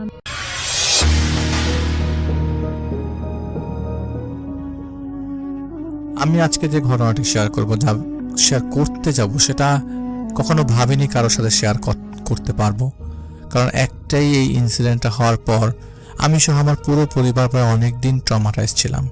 ইভেন আমি যখন ঘটনাটি লিখতে বসছি তখন থেকে মেন্টালি ডিস্টার্ব ফিল করছি। আমি জানি এটা আমাকে নেক্সট 2 সপ্তাহ যাবৎ ভোগাবে। ঋতুর পরিবর্তন হয়, আর প্রায় প্রত্যেকটি ঋতুই কিছু না কিছু স্মৃতি বহন করে, কিছু খারাপ, কিছু ভালো। 2005 কি 2006 সালের শীতকাল। তখন বাটন মোবাইল ফোনের যুগ ছিল। আমার বয়স তখন 7 কি 8 হবে। রাত 10টায় আমার আব্বুর মোবাইল ফোনে একটি কল আসে। কলটি ছিল আমাদের অ্যাপার্টমেন্টেরই 6 তলা থাকা বেলাল আঙ্কেলের। বেলাল আঙ্কেলের 3 মেয়ে, বড় মেয়ে MBBS ডাক্তার, মেঝো মেয়ে শেরে বাংলা নগর গার্লস কলেজের 2য় বর্ষের ছাত্রী ছিলেন, আর সবার ছোট মেয়ে আমার বয়সের। তো বেলাল আঙ্কেল কল দিয়ে আব্বুকে বললেন যে আমার মেঝো মেয়ে ইরাকে পাওয়া যাচ্ছে না, তাকে খুঁজতে বের হওয়া লাগবে, মানে আব্বুর গাড়ি লাগবে। তো এরপর এই কথা শুনে আব্বুও গাড়ি নিয়ে বের হন বেলাল আঙ্কেলের সাথে ইরা আপুকে খুঁজতে। এদিকে বেলাল আঙ্কেল আব্বুকে কিছুই বলেননি কলে কোথায় যাবে, কি হয়েছে, কিছুই না। এদিকে আব্বু আমাদের কিছু না বলে বের হয়ে যান বাসা থেকে। এদিকে আব্বু যাওয়ার সাথে সাথেই আমাদের ইন্টারকমে কল আসে অ্যাপার্টমেন্টের অন্য একটা ফ্লোরে থাকা এক আন্টির। তিনি আম্মাকে কল দিয়ে বললেন, ভাবি 6 তলায় আসেন, বেলাল সাহেবের বউ পাগলামি করছে। আমার ছোটবেলা থেকেই কৌতূহল বেশি ছিল। আম্মার সাথে সাথে আমিও 6 তলায় গিয়ে দেখি বেলাল আঙ্কেলের স্ত্রী পাগলের মতো কান্না করছেন, আর বাড়িতে মানুষ দিয়ে ভর্তি। কি হয়েছে জিজ্ঞেস করে আন্টি কান্না করে করে বলতে থাকেন, বাবারা একটু বকা দিয়েই থাকে, তাই বলে বাসা ছেড়ে যেতে হবে। ইরা 6 ঘন্টা যাবৎ ওয়াশরুমে গোসল করছিল। এক তো শীতকাল, তার উপরে এতক্ষণ সময় নিয়ে গোসল করাটা খুবই অস্বাভাবিক। 1 ঘন্টা 2 ঘন্টা মানা যায়, 6 ঘন্টা। বেলাল আঙ্কেল নাকি অনেকবার ওয়াশরুম থেকে বের হওয়ার জন্য ধাক্কাধাক্কিও করেছিলেন। এরপর না বের হওয়াতে তিনি এক পর্যায়ে ওয়াশরুমের দরজাটাই ভেঙে ফেলেন। দরজা ভেঙে দেখতে পান ইরা আপু নাকি ওনার হাতের তালু, ওই হাতের তালু যে ঘষা মাজা করছিলেন। বেলাল আঙ্কেলের এমন আচরণ ইরা আপু বেশ ক্ষিপ্ত হন, এবং বাবা হলে বেলাল আঙ্কেলের এমন উপযুক্ত মেয়েকে গোসল করা অবস্থায় দেখে ফেলা বিষয়টা ইরা আপুকে অনেক বেশি লজ্জার মুখে ঠেলে দেয়। বাবা মার কাছে তাদের সন্তান সবসময় ছোট থাকে, কিন্তু বয়সটাই এমন যে ইরা আপু বিষয়টা স্বাভাবিকভাবে মেনে নেয়নি। তিনি মান অভিমান করে রোজ সোজা বাসা থেকে বের হয়ে যান। আন্টির এসব কথা বলতে বলতে হঠাৎ করে খেয়াল করলাম সবার মাঝে এক প্রকার কানা ঘষা শুরু হয়েছে যে এমন কিভাবে মারা গেছে, লাশ কোথায়, কখন আনবে, কি কাটা পড়েছে কিভাবে, ইত্যাদি ইত্যাদি। এই কথাগুলো প্রত্যেকটাই আমার কাছে কলিজা মোচড় দিয়ে ওঠার মতো। তার মাঝে এক আন্টি এসে ইরা আপুর আম্মুকে বলেন যে, ভাবি ইরা তো আর নেই। এইটা শুনে আন্টি চিৎকার দিয়ে উঠে পাগলের মতো কান্নাকাটি শুরু করে দেয়। ভাই আমি সেই দৃশ্য ভুলতে পারি না। এরপর কান্না করতে করতে আন্টি বলে, আমার মেয়েকে আমার কাছে আনো, যেমন অবস্থায় হোক। তারপর আরেক আন্টি বলে ওঠে, ভাবি মেয়ে তো ঘরে তোলার মতো না, কিছুই তো নাই মেয়ের। এইটা শুনে সেখানে থাকা প্রায় সকলেই আটকে ওঠে। এরপর কান্নাকাটির রোল পড়ে যায় এবং আব্বুর কল আসে আম্মুর কাছে। আব্বু বলে, ইরা তো সুইসাইড করেছে, ওর লাশ আমরা গাড়িতে করে নিয়ে আসছি, তুমি বাসায় চলে যাও, অনেক রাত হয়ে গেছে। এরপর প্রায় রাত 2টা কি 3টার দিকে ইরাপুর লাশ বাসায় আসে। তারা সেটা নিয়ে তাদের গ্রামের বাড়িতে চলেও যায়। এরপর আব্বু বাসায় এসে পুরো ঘটনা বলল যে বেলাল আঙ্কেল কিছু না বলেই নাকি পুলিশ স্টেশনে যান, এবং পুলিশ নাকি বেলাল আঙ্কেলকে সোজা ডেথ স্পটে নিয়ে যান। সেখানে গিয়ে আব্বু যা দেখলেন সেটা খুবই ভিন্ন একটা চিত্র। একটি কাপড়বিহীন মেয়ের লাশ, 2টা হাতই কেটে আলাদা হয়ে গেছে, পা আলাদা হয়ে গেছে, বডির সামনের দিকটা অক্ষত আছে, কিন্তু যা ক্ষতি হয়েছে তা পিঠের দিকে। এখানে সব থেকে মর্মান্তিক যে বিষয়টা ছিল সেটা হলো এতগুলো মানুষ ভিড় করে চেয়ে চেয়ে দেখছিল, কারণ এইটুকু সামর্থ্য হয়নি যে একটা কাপড়ের টুকরা এনে মেয়েটার এমন কাপড়বিহীন লাশটা ঢেকে দিবে। লাশ দেখে তো আঙ্কেল প্রায় স্তব্ধা। আব্বু প্রায় কান্না করেই দিয়েছিলেন বলেই লাশটার গায়ে একটা কাপড় জোগাড় করে দিতে একটা মহিলা এসে তার ওড়না দিয়ে ইরাপুর লাশটা ঢেকে দেয়, আর পুরো ঘটনা বলা শুরু করে। ট্রেন আসার কিছুক্ষণ আগেই নাকি ইরাপু বেশ ছটফট করছিলেন। এই ছটফটানি দেখে মহিলা জিজ্ঞেস করেন যে কি হয়েছে। ইরাপু মহিলাটাকে কিছু না বলেই নাকি ট্রেন আসার আগেই সাথে সাথে ট্রেনের দিকে পিঠ দিয়ে সাথে সাথে বসে পড়েন, এবং এভাবে আপুর পিঠের দিকে চিরে কলিজাটা বের হয়ে যায়। এরপর আপুর সাথে সাথে অন স্পট ডেথ হয়ে যায়। লাশটি ছালার বস্তায় ভ্যান গাড়িতে ওঠানোর সাথে সাথেই নাকি সেই মহিলাটা আপুর ছিটকে পড়ে আলাদা হয়ে যাওয়া কলিজা পুড়িয়ে পলিথিন দিয়ে নিয়ে এসেছিলেন যে ভাই কলিজাটা নিয়ে যান। এখানে একটু হোল্ড করে বলতে চাই ভাইয়া, একটু অনুভব করে দেখেন তো বিষয়টা কতটা মর্মান্তিক। একজন বাবার কাছে কেমন অনুভব হবে? আমাদের পরিবারের সবাই ইরাপুর এমন অকাল মৃত্যুকে একসেপ্ট করতে পারেনি। অনেক বেশি মর্মাহত হয়েছিলাম, সাথে ভয়ও পেয়েছিলাম। এমনও হয়েছিল যে খাট থেকে পা নামাতেও ভয় পেতাম। আমার আব্বু নিজেও বেশ ভয় পেয়েছিলেন ইরাপুর এমন লাশ দেখে। এরপর যা ঘটে, ইরাপুর টুকরো টুকরো হয়ে যাওয়া লাশটা নাকি ইরাপুর বড় বোনই সেলাই করে। দাফন কাফনের কাজ শেষ করেন। দাফন কাফন শেষ, এখন চারিপাশে শুধুই শোকের ছায়া ছিল। ইরাপুর পরিবার সেই বাসাটাও ছেড়ে চলে যান, ইরাপুর স্মৃতি হতে কিছুটা দূরে থাকতে। ইরাপুরা চলে যাওয়ার পর থেকে আমাদের বিল্ডিংয়ে সেই আগের মতো পরিবেশ হারিয়ে ফেলে। সবার মন মরা থাকতো। ভয়ের কথা নাই বা বললাম। আন্টির সাথে আমাদের ফোনে যোগাযোগ হতো। এরই মাঝে একদিন আমরা আন্টির কাছে জানতে পারি ইরাপুর পুরো পরিবার নাকি ইরাপুকে দেখা শুরু করেছে সাদা কাপড় পরা অবস্থায়। মুখটা নাকি মলিন, কখনো বারান্দায় অথবা কখনো তাদের রুমে বসা অবস্থায়। ইরাপুর পুরো পরিবার মানসিকভাবে অসুস্থ হয়ে পড়েন এই ইনসিডেন্টগুলো ঘটবার কারণে। একদিন রাতের বেলা কোনো একটা হাতের স্পর্শে ইরাপুর বড় বোনের ঘুম ভাঙে। তখন নাকি তিনি ইরাপুকে দেখতে পান তার পাশে শুয়ে থাকা অবস্থায়, তারই মুখ বরাবর মুখ দিয়ে।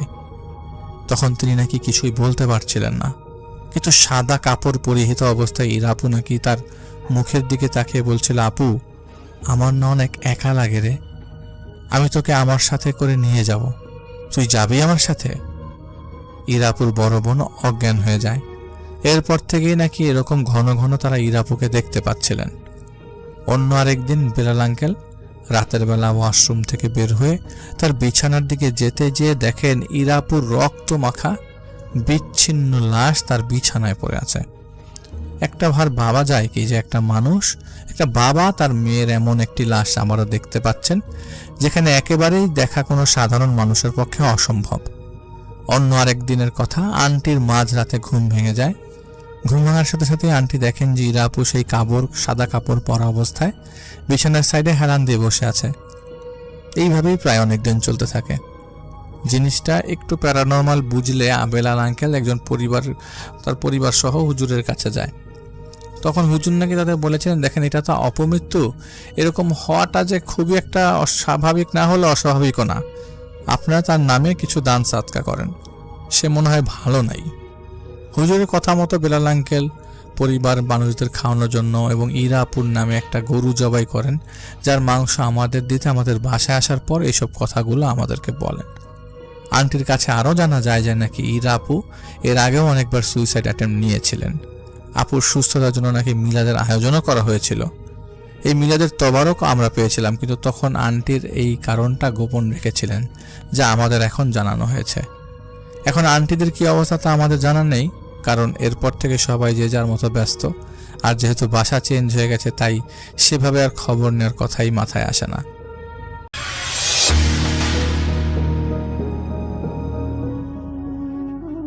আসসালামু আলাইকুম ভাইয়া, কেমন আছেন? আশা করছি ভালো আছেন এবং ভালো দলে আছেন। ভাইয়া, বরাবরের মতো আমি আবারও ঘটনা নিয়ে আসলাম। আজকের ঘটনা খুব ভীতিকর হতে চলেছে। তো ভাইয়া, যারা ইন্ট্রো বাদ দিয়ে চলুন ঝাঁপিয়ে পড়ে আজকের ঘটনায়। আজকের ঘটনা আমি শুনেছি আমার এক বন্ধু রাসায়নের থেকে, তার বাসা ছিল রাজশাহীতে। চলুন শুরু করছি আজকের ঘটনা।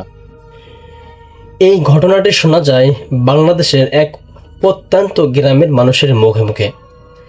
অনেকেই বলে এটি শুধু গল্প নয়, যেন বাস্তব এক অজানা ইতিহাস, যা আজও সেই গ্রামের মানুষকে আতঙ্কে রেখেছে। গ্রামটির নাম ছিল কালিদহপুর। চারিদিকে ঘন জঙ্গল, মাঝখানে কয়েকটা কাঁচা বাড়ি আর এক পাশে পুরনো এক কবরস্থান। দিনের বেলায় সব কিছু স্বাভাবিক থাকলেও রাত নামলেই গ্রামটা যেন অন্য জগতে চলে যায়। প্রায় 30 বছর আগের ঘটনা। গ্রামে থাকতো একটা মেয়ে, তার নাম ছিল মাহিরা। সে মেয়েটা খুব শান্ত, নিরীহ এবং সবার প্রিয় ছিল। কিন্তু হঠাৎ করেই সে একদিন অসুস্থ হয়ে পড়ে। কয়েকদিন জ্বরের পর এক রাতে তাকে মৃত ঘোষণা করা হয়। গ্রামের মানুষ প্রচণ্ড আবেগে কাঁদতে কাঁদতে সেই মেয়েকে কবরের স্থানে দাফন করে দেয়। কিন্তু তখনও আসল ঘটনা কেউ জানতো না। সেদিন রাতেই শুরু হয় অদ্ভুত সব ঘটনা। একজন বৃদ্ধ, তার নাম ছিল হাফিজ। তো হাফিজ চাচা তিনি কবরের পাশে থাকতেন। তিনি একদিন গভীর রাতে একটা অদ্ভুত শব্দ শুনতে পায়। যেন মনে হচ্ছিল যে মাটির নিচে কেউ যেন আঘাত করছে বড্ড জোরে জোরে। ঠক ঠক শব্দ হচ্ছিল। প্রথমে তিনি ভাবলেন যে হয়তো এটা কোনো আমার কল্পনা হতে পারে, কিন্তু তার ভাবনা পুরোটাই ভুল ছিল। কেননা সেই ঠক ঠক শব্দটা ক্রমাগতভাবেই জোরে হতে থাকলো, যেন বাঁচাও, আমাকে বাঁচাও, এমন স্পষ্ট একটা মেয়ের কণ্ঠ বা মেয়ের কান্না স্পষ্ট হাফিজ চাচার কানে এলো। হাফিজ চাচা ভয়ে কাঁপতে কাঁপতে ঘর থেকে বের হয়ে আসলো। চারদিকে তাকিয়ে দেখেন পুরোপুরিভাবে কবরস্থানের দিক থেকেই শব্দটা ভেসে আসছে। তিনি সাহস করে আস্তে আস্তে হাঁটি হাঁটি পা পা করে সে কবরস্থানের দিকে রওনা হন। তিনি সাহস করে কাছে যান। যে কবরের ওপর দাঁড়ান ঠিক সেখান থেকেই শব্দ আসছে, আমি বেঁচে আছি, আমি বেঁচে আছি, আমাকে বের করো, আমাকে বের করো। এমন শব্দ শোনার পর হাফিজ চাচার শরীর পুরোপুরিভাবে ঠান্ডা হয়ে যায়। তিনি দৌড়ে গ্রামে ফিরে গিয়ে সবাইকে ডাকেন। গ্রামের লোকজন জড়ো হয়ে কবর খোঁড়া শুরু করে দেয়। কিছুক্ষণ পর সকলেই যখন মাটি সরিয়ে দেখল যে একটা মাহিরার কাফিন, অর্থাৎ কিছুদিন আগে যে মহিলা মারা গেল মাহিরা, তার কফিনটা বের হয়ে আসলো। তো সবাই মিলে যখন কফিনটা খুলতেই সবাই অবাক হয়ে গেল, যেন ভেতরে মাহিরার দেহটা নেই, কিন্তু কফিনের ভেতরটা ছিল আঁচড়ানো, যেন কেউ ভেতর থেকে বের হওয়ার জন্য প্রচণ্ড চেষ্টা করেছে। আর সবচেয়ে ভয়ঙ্কর ব্যাপার হলো কফিনের ঢাকনার ভেতরে রক্ত দিয়ে লেখা, তোমরা আমাকে জীবন্ত কবর দিয়েছ। এরপর থেকে শুরু হয় আসল সব আতঙ্ক। প্রতিদিন রাতে গ্রামের মানুষ শুনতে পেত সেই কণ্ঠ, তোমরা আমাকে কেন কবর দিলে? কখনো কারো দরজার কড়া নাড়া দেয়, কখনো জানালার পাশে ছায়া দেখা যায়, কখনো বা মাঝরাতে একটা মেয়ের কান্নার শব্দ শোনা যায়। এক এক করে কয়েকজন মানুষ মানসিকভাবে অসুস্থ হয়ে পড়ে। কেউ কেউ বলতো তারা মাহিরাকে দেখেছে সাদা কাপড়ে মাটিতে ভেজা শরীর নিয়ে দাঁড়িয়ে আছে মাহিরা। তার চোখে ছিল রক্ত আর ঠোঁটে একটাই কথা, আমি এখনো বেঁচে আছি। সবচেয়ে ভয়ঙ্কর ঘটনাটা ঘটে এক বর্ষার রাতে। হাফিজ চাচা আবার সে শব্দ শুনতে পান, কিন্তু এবার কবরস্থানের দিক থেকে নয়, তার নিজের ঘরের ভেতর থেকে। তিনি দরজা খুলে দেখেন ঘরের কোনায় দাঁড়িয়ে আছে মাহিরা, মুখে অদ্ভুত হাসি, আর ধীরে ধীরে বলে, এবার তুমি আমার জায়গায় যাবে। পরদিন সকালে মানুষ দেখে হাফিজ চাচা মৃত অবস্থায় পড়ে আছেন। তার শরীর ঠান্ডা আর মুখে ভয়ের ছাপ। আর কবরস্থানে নতুন একটা কবর, কিন্তু কেউ জানে না সেটা কে খুঁড়েছে। আজও কালিদাহপুর গ্রামে সেই কবরস্থান পড়ে আছে। লোকজন বলে মাঝরাতে গেলেই এখনো শোনা যায় ঠক ঠক শব্দ আর একটা কণ্ঠ, আমাকে বের করো, আমাকে বের করো, আমি এখনো এখানে আটকে আছি। হাফিজ চাচার মৃত্যুর পর পুরো কালে দেহটা, সেই গ্রামটা যেন এক অদৃশ্য ভয়ের জালে আটকে গেল। মানুষ সন্ধ্যার পর আর ঘর থেকে বের হতো না। কবরস্থানের দিকটায় কেউ তাকাতো পর্যন্ত না। কিন্তু ভয় কি কখনো থেমে থাকে? কিছুদিন পর গ্রামে এক মাদ্রাসা শিক্ষক, তার নাম ছিল মাওলানা সাইফুল্লাহ সাহেব। তিনি ছিলেন অনেক জ্ঞানী এবং সাহসী মানুষ। গ্রামের লোকজন তাকে সব ঘটনা খুলে বলল। তিনি সব ঘটনা শুনে একটা কথাই বললেন যে মাহিরার এটা কোনো আত্মা না, এটা হলো এক অশান্ত আত্মার অভিশাপ। তিনি সে রাতে সিদ্ধান্ত নিলেন কবরস্থানে যাবেন। গ্রামের সবাই তাকে থামাতে চাইল, কিন্তু সাইফুল্লাহ সাহেব কিছুতেই থামলেন না। রাত ঠিক 12টার সময় চারদিকে নিস্তবতা, হালকা বাতাসও বইছে। মাওলানা সাইফুল্লাহ সাহেব কোরআন তেলাওয়াত করতে করতে কবরস্থানের দিকে এগিয়ে গেলেন। হঠাৎ ঠক ঠক শব্দ এলো, সেই শব্দ যা আগেও হাফিজ চাচা শুনেছিলেন। কিন্তু এবার শুধু এক কবর থেকে না, পুরো কবরের স্থান ঠক ঠক শব্দ হতে হতে কাঁপতে শুরু করলো। মানুষ দেখলো এক ঝলকে সব ঠান্ডা হয়ে গেল।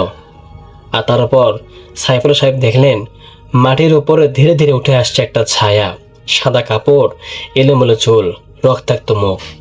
আর সে কেউ নয়, সে হলো মাহিরা। মাহিরা ধীরে ধীরে গিয়ে এসে বলে, তার চোখ দুটো ছিল অস্বাভাবিক বড় হয়ে গেছে। সে ফিসফিস করে বলল, তুমি কি এখানে আমাকে মুক্তি দিতে আসছো? মাওলানা সাহেব শান্ত গলায় বললেন, তোমার সাথে অন্যায় হয়েছে মাহিরা, কিন্তু তুমি এইভাবে এই অন্যায়ের জন্য মানুষকে কষ্ট দিতে পারো না। মাহিরা হঠাৎ চিৎকার করে ওঠে, বলতেছে যে আমি কাউকে কষ্ট দিচ্ছি না, আমি কেবল প্রতিশোধ নিচ্ছি। আর তার চিৎকারের চারদিক কেঁপে ওঠে, গাছগুলো দুলতে থাকে, আর কবরগুলো সমস্ত কবর থেকে অদ্ভুত শব্দ আসতে শুরু করে। মাওলানা বুঝতে পারলেন এটা শুধু মাহিরা একা না, সাথে অন্য কেউ আছে, একটা অন্ধকার শক্তি যা তার রাগকে আরো ভয়ঙ্কর করে তুলছে। তিনি উচ্চস্বরে দোয়া পড়তে শুরু করলেন, কণ্ঠতে দৃঢ়তা, মুখে ভয় নেই। মাহিরা চিৎকার করতে করতে পিছিয়ে গেল, তার শরীরে ধীরে ধীরে ধোঁয়ার মতো মিলে যেতে লাগলো। কিন্তু যাওয়ার আগে সে একটা কথা বলে যায়, আমি ফিরবো, আমি আবারও ফিরবো।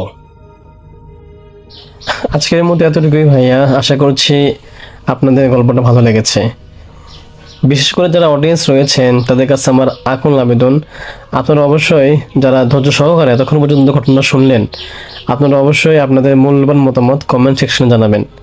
আপনাদের প্রতিটা কমেন্ট আমরা সবাই পড়ি এবং আপনাদের কমেন্টগুলো পড়ার পরে আমাদের মনে একটা গল্প বলার মতো অনুপ্রেরণা জোগাড় হয়। ধন্যবাদ সকলকে, দেখা হচ্ছে পরবর্তী কোনো এপিসোডে। ততক্ষণ পর্যন্ত সকলের দীর্ঘ আয়ু এবং সুস্বাস্থ্য কামনা করে আজকের মতো এখানে রাখছি। আসসালামু আলাইকুম।